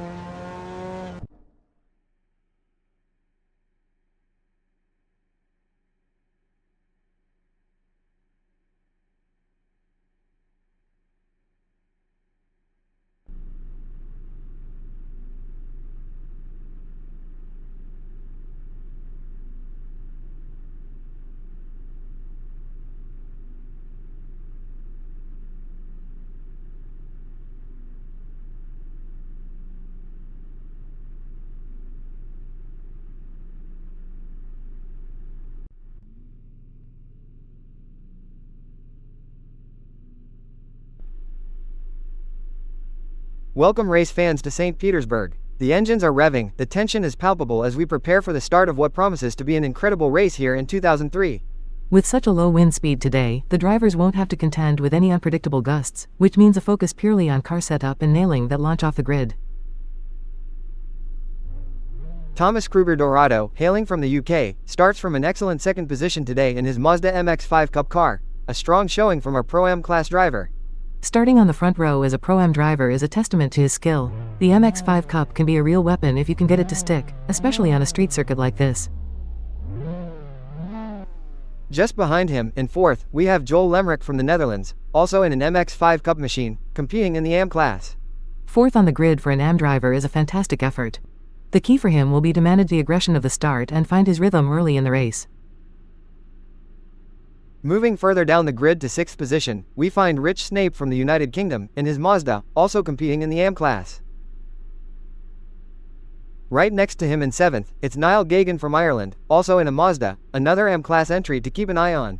7th is a solid midfield start. For an AM driver, consistency and clean laps will be crucial from this position to move up through the field. Jareth Hallam from the UK lines up in 8th position, in a Mazda MX5 Cup car, a Pro-Am class driver looking to make his mark today. 8th isn't a bad starting spot for a Pro-Am driver. With the MX5 Cup cars, finding clear air and making decisive moves will be paramount. Adam Tias, representing England, starts from 10th position in his Mazda, another AM class driver in the mix. Just behind him in 11th, we have Tim Weller from the United Kingdom, also piloting a Mazda and an AM class competitor. And in 12th position, it's Jimmy Lindo in a Mazda, another AM class driver, looking to make progress from the mid-pack. Daniel Kosic from Hungary starts from 13th in his Mazda, hoping to climb up through the AM class today. 13th is right in the thick of it. He'll need to be sharp through the first few corners, avoid any early incidents, and then push hard. New Zealand's John Astrup, a pro-class driver, begins his race from 14th position in his Mazda. 14th for a pro is certainly not ideal, but it gives him a real challenge. He'll have to use all his experience to carve his way through traffic and make up ground. Greg Sabo from Italy is in 15th place on the grid, driving a Mazda MX5 Cup car as an M-Class driver. Next up, in 16th position, we have Neil Constable Barry from the United Kingdom, in his Mazda, another M-Class driver. Leading the pack today, starting from pole position, it's David Constable Barry from England, a Pro-Am class driver in his Mazda. Starting from pole on a street circuit like St. Petersburg is always a huge advantage. That first corner is absolutely critical, but having clean air from the start is priceless. And the lights are out. The 2003 St. Petersburg race is officially underway.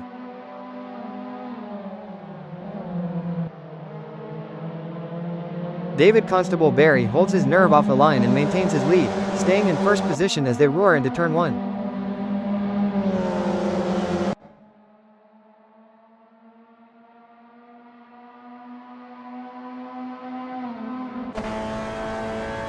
Gareth Hallam holds his 8th position through the opening scramble, a steady start for the UK driver.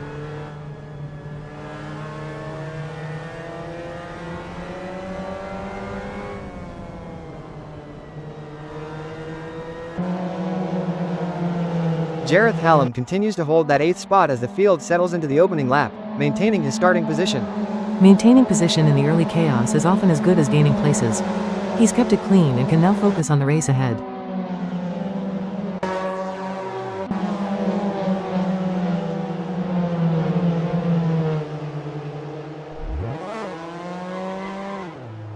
Jimmy Lindo, starting from 12th, has dropped back 1 spot to 13th in the early jostle. Sometimes a small drop can be strategic, but he'll want to get that position back quickly before the gaps start to open up.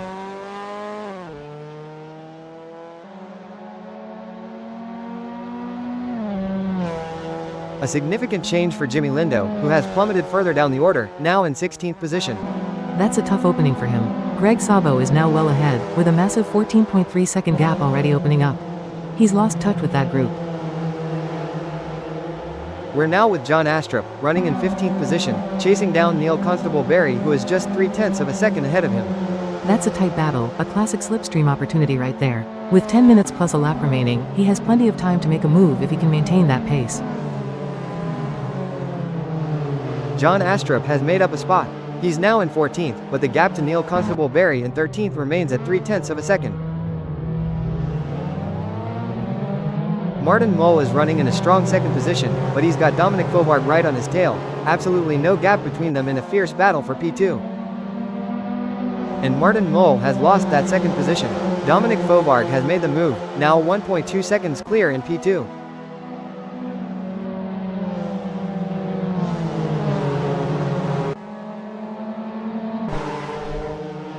We're now with Adam Tias in 12th, just 0.1 of a second separating him from Tim Weller ahead in 11th.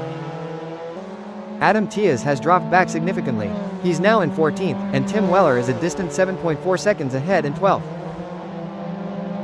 Another position lost for Adam Tias, now in 15th, though the gap to Tim Weller has actually shrunk slightly to 6.5 seconds.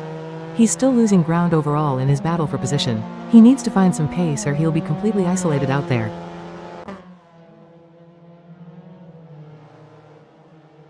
From leading the race, David Constable Barry has dropped all the way back to 5th, and Daniel Kocic is right on his bumper, fighting for that spot. David Constable Barry has lost yet another position. He's now down to 6th, with Daniel Kocic moving ahead by 0.4. This is a dramatic fall from pole for Constable Barry. Something clearly isn't right or he's made a mistake. He needs to regroup quickly. David Constable Barry has fought back, reclaiming 5th position, but Daniel Kocic is still very much in play, just 0.1 of a second ahead in 4th. Gareth Hallam is now in 7th, right on the gearbox of Greg Sabo, who holds 6th by a mere 0.2 of a second. This is an excellent battle brewing in the midfield. Hallam has found some real pace, his last lap was very competitive. If Sabo makes any error, he'll be right there.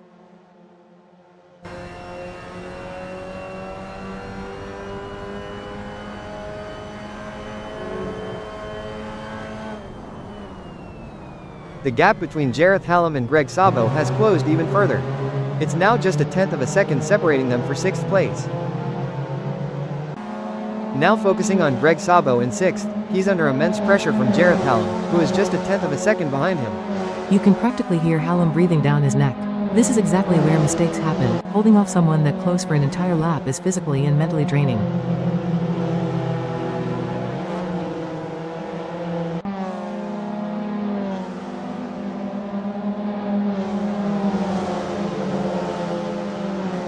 The gap has opened ever so slightly between Greg Sabo and Gareth Hallam, now 0.2, as Sabo just manages to keep him at bay. He's done well to stretch that lead slightly. Those small increments really add up lap after lap, giving him a tiny bit of breathing room, but Hallam won't give up. Gareth Hallam has gained a position, now running in 6th, and he's still right on Greg Sabo's bumper, just 0.2 behind as they navigate the beach drive section.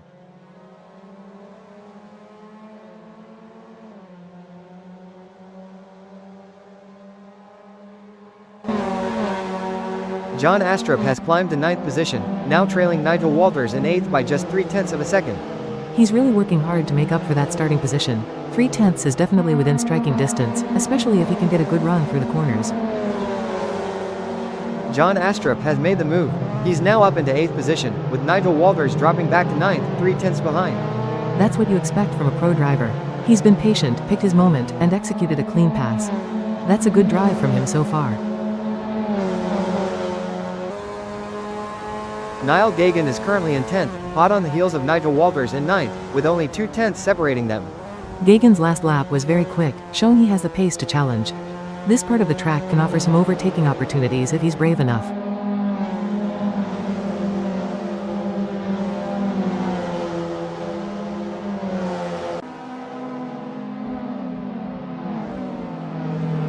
No change in position for Niall Gagan, still 10th, still 2/10 behind Nigel Walters. The battle for 9th continues. Jareth Hallam is still pushing hard in 6th, just 3/10 behind Greg Sabo in 5th, a relentless pursuit.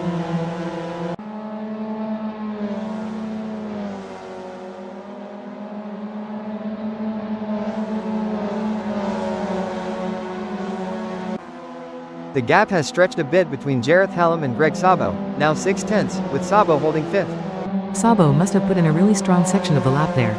Hallam will need to dig deep to close that gap down again before it gets too large. Thomas Kruger Dorado, who started 2nd, has now fallen to 12th, but he's battling hard, just 2/10 behind Tim Weller in 11th on Dan Weldon Way.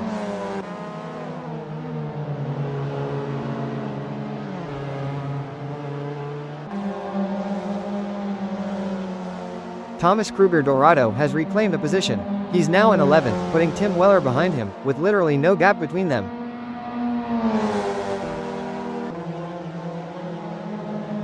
What a race this is turning into, Sky. We've seen such incredible swings of fortune already, from pole sitters dropping back to drivers making fantastic recovery drives. It's characteristic of a street circuit, isn't it? One small mistake, one misjudgment, and suddenly you're defending for your life or fighting your way back through the pack. The walls are unforgiving. Absolutely, the margin for error is non-existent, and we're only a few laps in, with still a good amount of time left on the clock. That's when concentration becomes paramount. I remember races where I'd be absolutely focused on hitting every apex, managing the tires, knowing one lapse could cost everything. The mental fatigue is real. You can see it in how some drivers are consistently making up ground, while others seem to be struggling to maintain their rhythm. It's a mental game as much as a physical one. Exactly. For those who've lost positions, it's about resetting and finding that next gear. You can't dwell on what's happened, you just have to focus on the next corner, the next opportunity, and rebuilding confidence. Tim Weller is in 11th, putting the pressure on Thomas Kruger Dorado in 10th, with the gap a minuscule 1/10 of a second.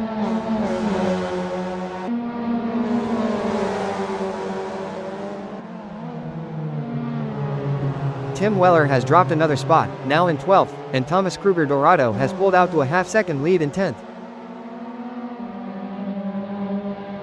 We're seeing battles all over the track, aren't we? It's not just the front runners, the midfield is absolutely electric today. That's often where the real racing happens. Everyone is pushing to gain every 10th, every position, knowing how crucial even one place can be by the end.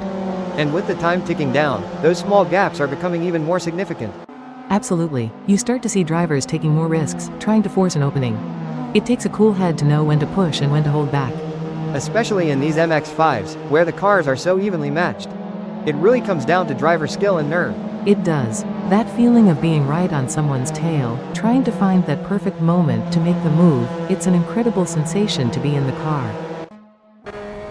Tim Weller has fallen to 13th, now chasing Adam Tias, who is 4/10 ahead in 12th position.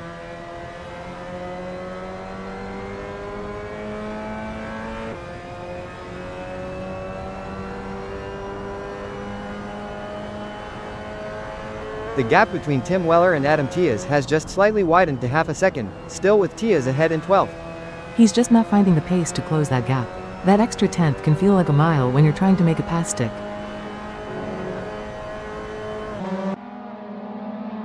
Jareth Hallam is now in 5th, 6/10 behind Daniel Kosic, who holds 4th. Excellent driving from Hallam.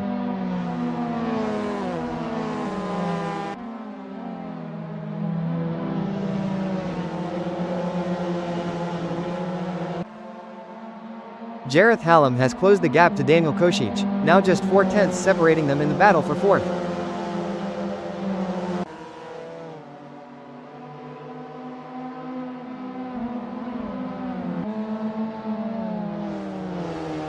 Martin Mull is holding 3rd, half a second behind Dominic Faubourg in 2nd as they power through the 2nd Avenue section.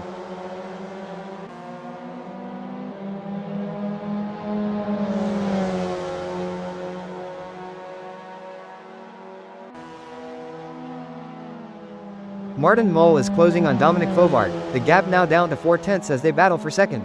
He's finding his rhythm. That's a good sign. If he keeps this pressure up, Fovard is bound to make a mistake or be forced to defend very aggressively. Jareth Hallam is still pushing for fourth, just 2/10 behind Daniel Kosic as they enter the closing stages.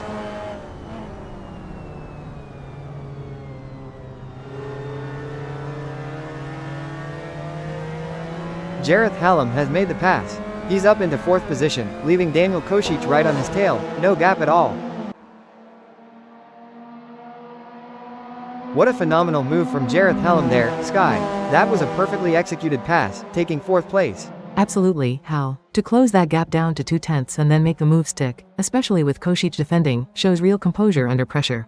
That's the kind of racing you love to see. It really highlights how competitive this field is, particularly in the Pro-Am and M classes.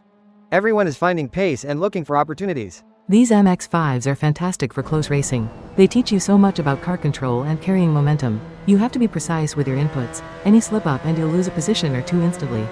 We're seeing battles across the entire grid, not just at the front. It makes for such an engaging race for us watching.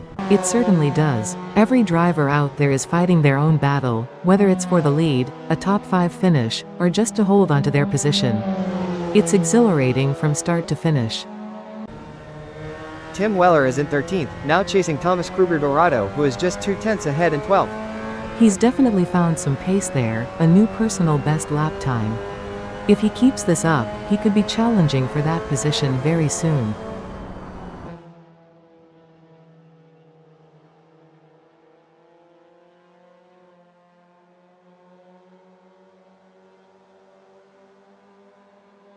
The gap has shrunk even further. Tim Weller is now just 1/10 behind Thomas Kruger Dorado in the fight for 12th. Niall Gagan is currently 9th, 3/10 off Nigel Walters in 8th, as they cross the start-finish line.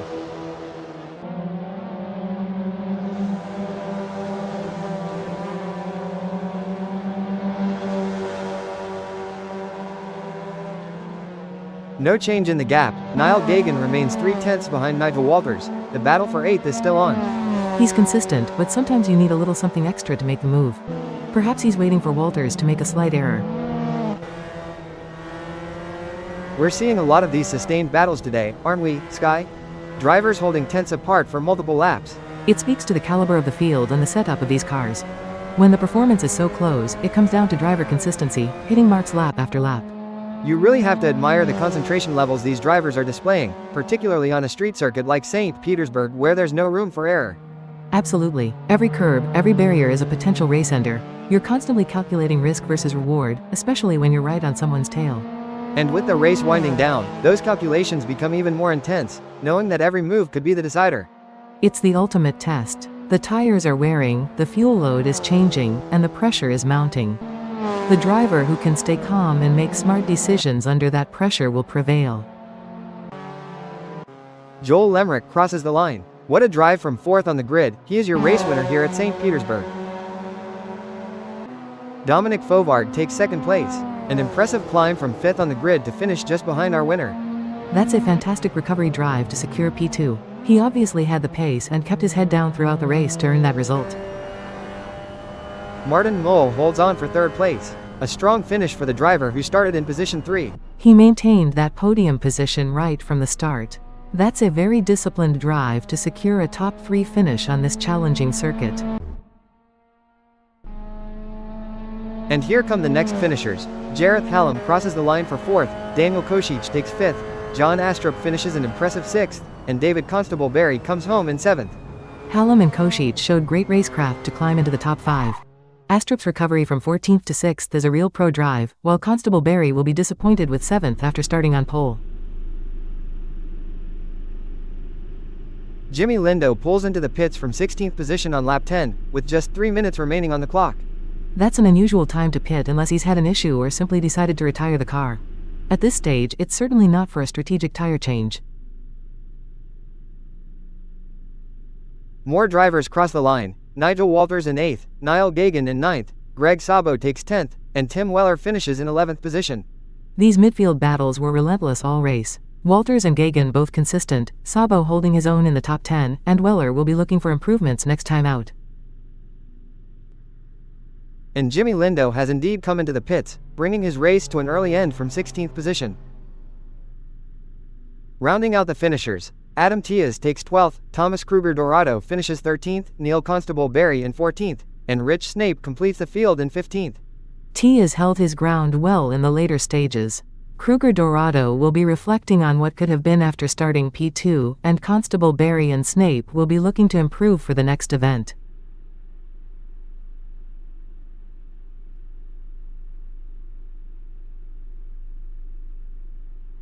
Right then, the grid is set, the engines are roaring, and we are just moments away from the green flag here at St. Petersburg 2003. That feeling on the grid is like no other, every driver focused, knowing that first corner can make or break your race. And look at Neil Constable Barry, starting from third in his Mazda, a strong showing for an M-Class driver from the UK. Just behind him is Thomas Kruger Dorado, also in a Mazda, starting from fourth, a strong Pro-Am contender from the United Kingdom. Starting P4, especially in a mixed-class field, means you've got to balance aggression with patience. Those Pro-Am battles can get intense early on. Adam Tias, another M-Class driver, will be starting from 5th on the grid today, also in a Mazda, representing England. P5 is a great spot to be. You get a clear view of the front, but you're not in the absolute thick of the turn 1 melee. It allows for a smart opening lap. Further back we see Greg Sabo, in the Mazda MX5 Cup car, an M-Class driver from Italy, starting from 7th position. And then Niall Gagan, representing Ireland, an M-Class driver in his Mazda, lining up in 8th position.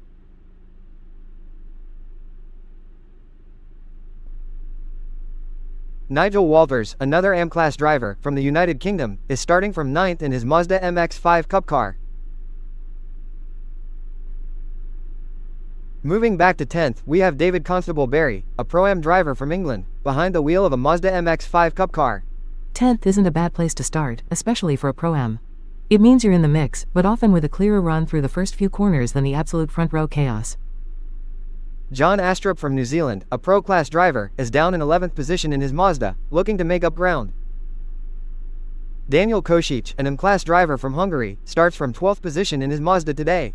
Starting further back, particularly as an AM driver, means you're often looking for clean air and to hold your position, not get caught in anyone else's mistakes.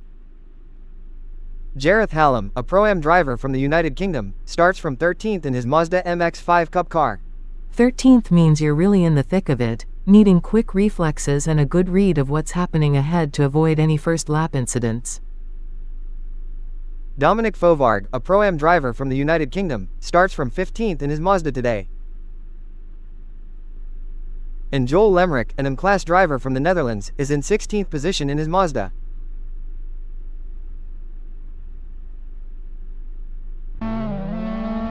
And what a story for Jimmy Lindo, starting from pole position in his Mazda, an M-Class driver leading the field. Starting on pole, that's where you want to be. You dictate the pace, you control the first corner, but the pressure is immense. And the lights are out. We are green at St. Petersburg 2003, a fantastic start. That initial launch is everything. It's about getting the power down perfectly without losing traction, such a rush. Jimmy Lindo holds the lead beautifully into turn 1, maintaining his pole position.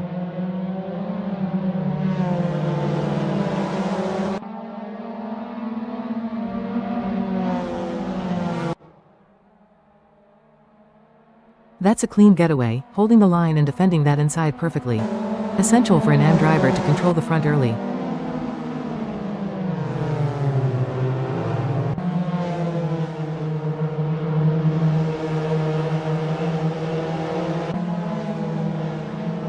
What a start for David Constable Barry, up 5 places already, from 10th to 5th, an incredible opening lap surge. Moving up 5 spots on the first lap is phenomenal. It means reading the chaos, finding the gaps, and being decisive. That's a Pro-Am driver making a statement.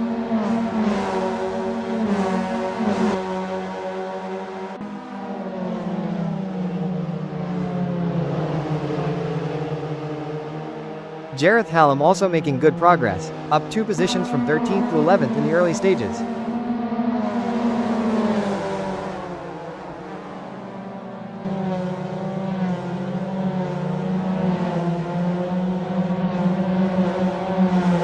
Jareth Hallam continues to climb, now in 11th, up 2 spots from his 13th starting position. Every position gained in the opening lap is hard fought. Getting clear of the midfield on these tight circuits really sets you up for the rest of the race.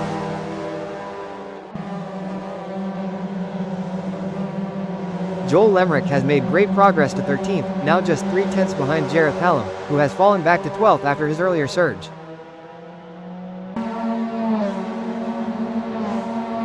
What an opening few laps we've seen, the field really stretching out now after that initial scramble. You can feel the intensity even through the screen. Those first laps are absolutely critical, especially on a street circuit like this where there's no margin for error.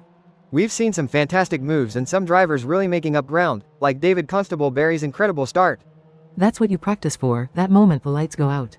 I always felt that if I could gain 2 or 3 positions in the first 3 corners, the race would come to me.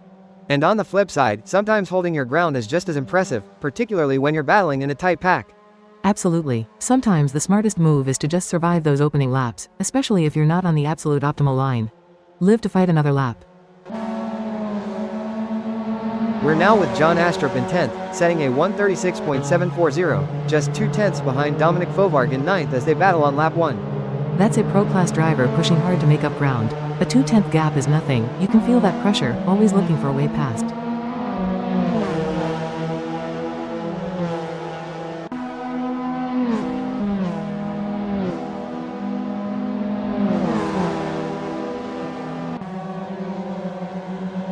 John Astrup remains in 10th, but Dominic Fovarg ahead of him has moved up to 8th, with the gap still a tight 2/10. Daniel Kosich is flying on lap 2, now up to 4th position in the first street section, just a 1/10 of a second behind Neil Constable Barry in 3rd. His last lap, a 1:22.405, showing real pace. Unbelievable, Daniel Kosich has made the move, now up to 3rd position, passing Neil Constable Barry, with literally no gap between them. That is a perfectly executed move. To get past and hold the position with 0 gap shows absolute commitment and car control, especially at this part of the track. Now with Nigel Walters in 14th on 2nd Avenue, setting a 1:24.793 last lap, he's got a 6.2 second gap to close to Jareth Hallam ahead in 13th. 6 seconds is a big chunk to make up on a street circuit. At that point you're really just trying to find your rhythm and ensure clean laps, rather than pushing to bridge an immediate gap. Thomas Kruger Dorado is absolutely flying in 2nd place, closing to within 3/10 of leader Jimmy Lindo. He just put in a 1:22.570 through the start-finish section.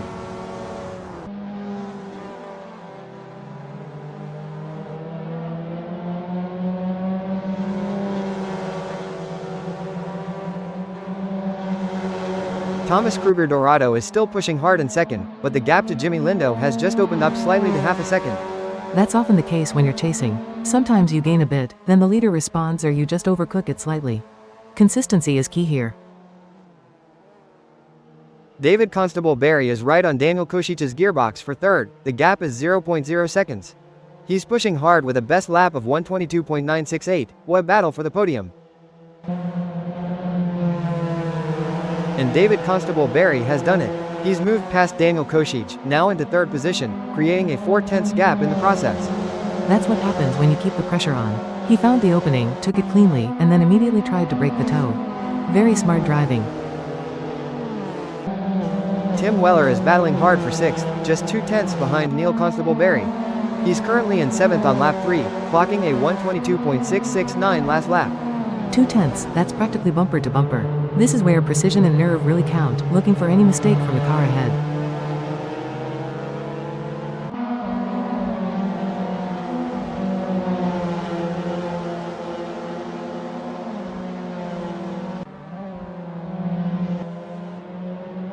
Thomas Kruger Dorado continues his pursuit of Jimmy Lindo. He's in 2nd and the gap is holding at half a second on lap 4. His best lap of 1:22.378 shows he has the pace to challenge. Maintaining that half-second gap means he's matching the leader's pace, but not quite finding that extra 1/10 or 2 to close. He'll be digging deep to find more in these final minutes.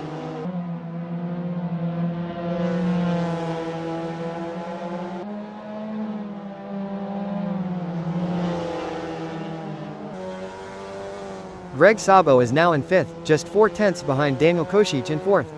He's putting in a strong performance, his best lap a 1:22.455. 4/10 can be closed down with a good run through a few corners, especially if Kosich makes even a small error. This battle for 4th is really heating up.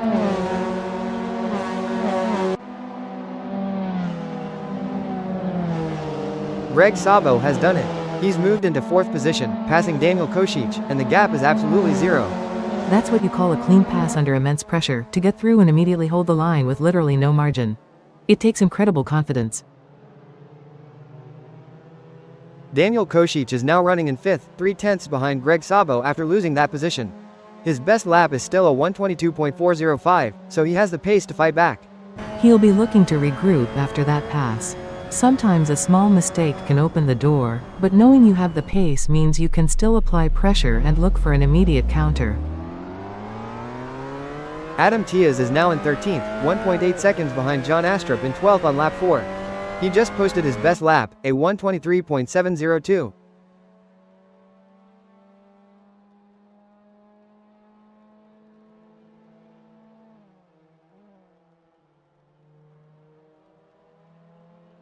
The gap to John Astrup has really opened up for Adam Tiaz, now 4.8 seconds behind in 13th, a significant jump in just a short amount of time. Neil Constable Barry in 8th is closing on Dominic Fovarg in 7th, just 4/10 between them on lap 5.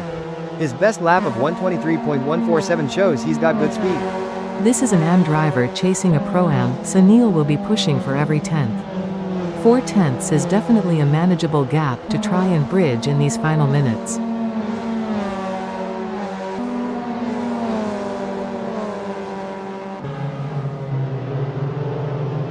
Greg Sabo is still in 5th, and Daniel Kosic has managed to stretch the gap slightly to 4/10 ahead in 4th. Szabo's best lap of 1:22.455 still shows his potential.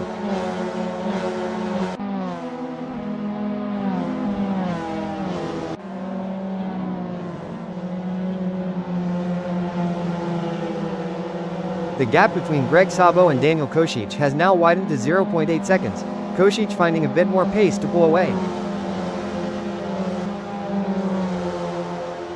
Joel Lemrick is in 9th, just 3/10 behind Neil Constable Barry in 8th through the Dolly Boulevard section. His best lap is a blistering 1:22.185, he is absolutely flying. That's an incredible lap time from an AM driver. He's clearly found a rhythm and is looking to capitalize. 3/10 means he's right in the dirty air of the car ahead, searching for that overtake.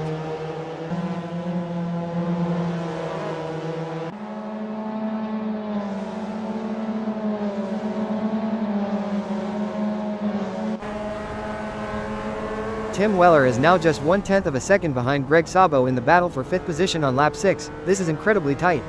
This is the kind of battle that keeps you on the edge of your seat. 1/10, that's a lunge opportunity into almost any corner. Expect a move very soon here.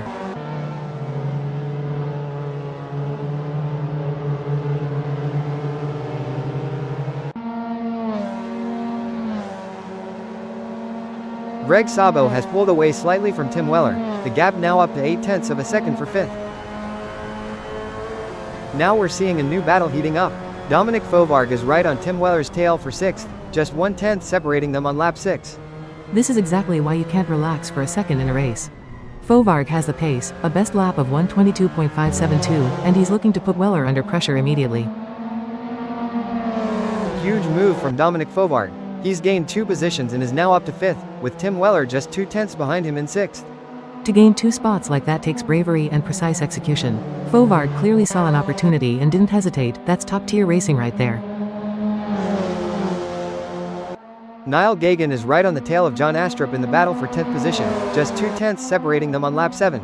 Niall's best lap of 1:22.967 shows he has serious pace, despite that slower last lap. That's a significant difference between his best and last lap. He'll be pushing hard now to make up for that, knowing Astrup is just ahead. 2/10 is practically an invitation to an overtake.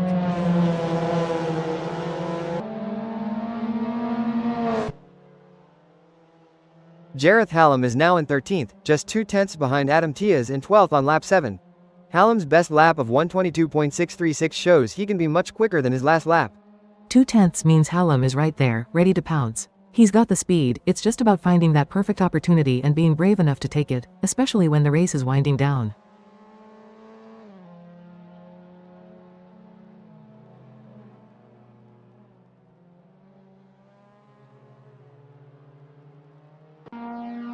Adam Tiaz has just managed to extend his lead over Jareth Hallam slightly, the gap now up to 0.4 of a second for 12th. Sometimes that's all it takes, just a tiny bit of breathing room. Hallam will need to string together some perfect corners now to get back in striking distance. Thomas Kruger Dorado is absolutely flying now. He's closed the gap to leader Jimmy Lindo to just 3/10 on lap 8, posting his best lap of 1:22.024.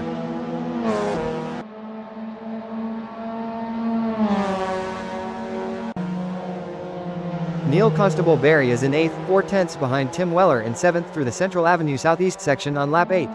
That last lap was a 1:25.503, which is slower than his best. He'll want to pick up the pace. That's a significant drop-off from his best lap. He might be struggling a bit with tire degradation or just hit some traffic, but he'll need to find that pace again if he wants to challenge Weller.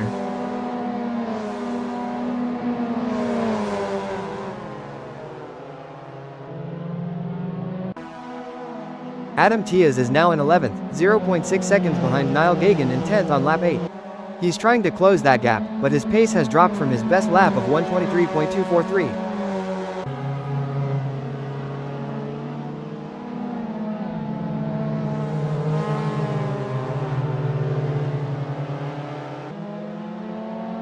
The gap between Adam Tiaz and Niall Gagan has opened up even further, now 1.1 seconds for 10th position. That's a tough pill to swallow when you're trying to gain positions. He's clearly losing some pace relative to Gagan, making that overtake attempt much harder now. Neil Constable Barry is right back on the bumper of Tim Weller, just 1/10 separating them for 7th position on lap 9. He's definitely found some of that lost pace. 1/10 means he's looking for a slipstream, looking for an error. This is a crucial battle in the midfield. And Neil Constable Barry has made the move, up into 7th position, passing Tim Weller, with absolutely no gap between them. What a move, that's incredibly brave to execute with zero margin. He saw the opportunity, took it, and now he'll be looking to pull away. Jimmy Lindo is in command, leading the field and just 20 seconds away from taking the checkered flag. Thomas Kruger Dorado is half a second behind, pushing hard. 20 seconds feels like an eternity when you're leading. Every bump, every twitch of the wheel, you're just focused on bringing it home cleanly. And Jimmy Lindo crosses the line. What an incredible drive from pole position to take the win here at St. Petersburg 2003. Thomas Kruger Dorado crosses the line in a fantastic second place, a brilliant performance from a P4 start. To climb from 4th and hold on to P2, especially against the pressure of the leader, that's a truly solid race, a great result. And David Constable Barry takes 3rd place, a stunning podium finish after starting all the way back in 10th position. From 10th to a podium, that's absolutely outstanding driving. He clearly had a fantastic read of the race and made all the right moves. What a performance. Daniel Kocic finishes in a strong 4th place, followed by Dominic Fobarg in 5th, Joel Lemerick takes 6th, and Neil Constable Barry secures 7th. Those midfield battles were intense right to the flag, showing great consistency and racecraft from all those drivers to hold their positions and make up ground. Tim Weller comes home in 8th, John Astrup in 9th, Adam Tiaz takes 10th, and Jareth Hallam crosses the line in 11th. Nigel Walters finishes in 12th, Niall Gagan in 13th, Martin Mole in 14th, and Rich Snape rounds out our top 15.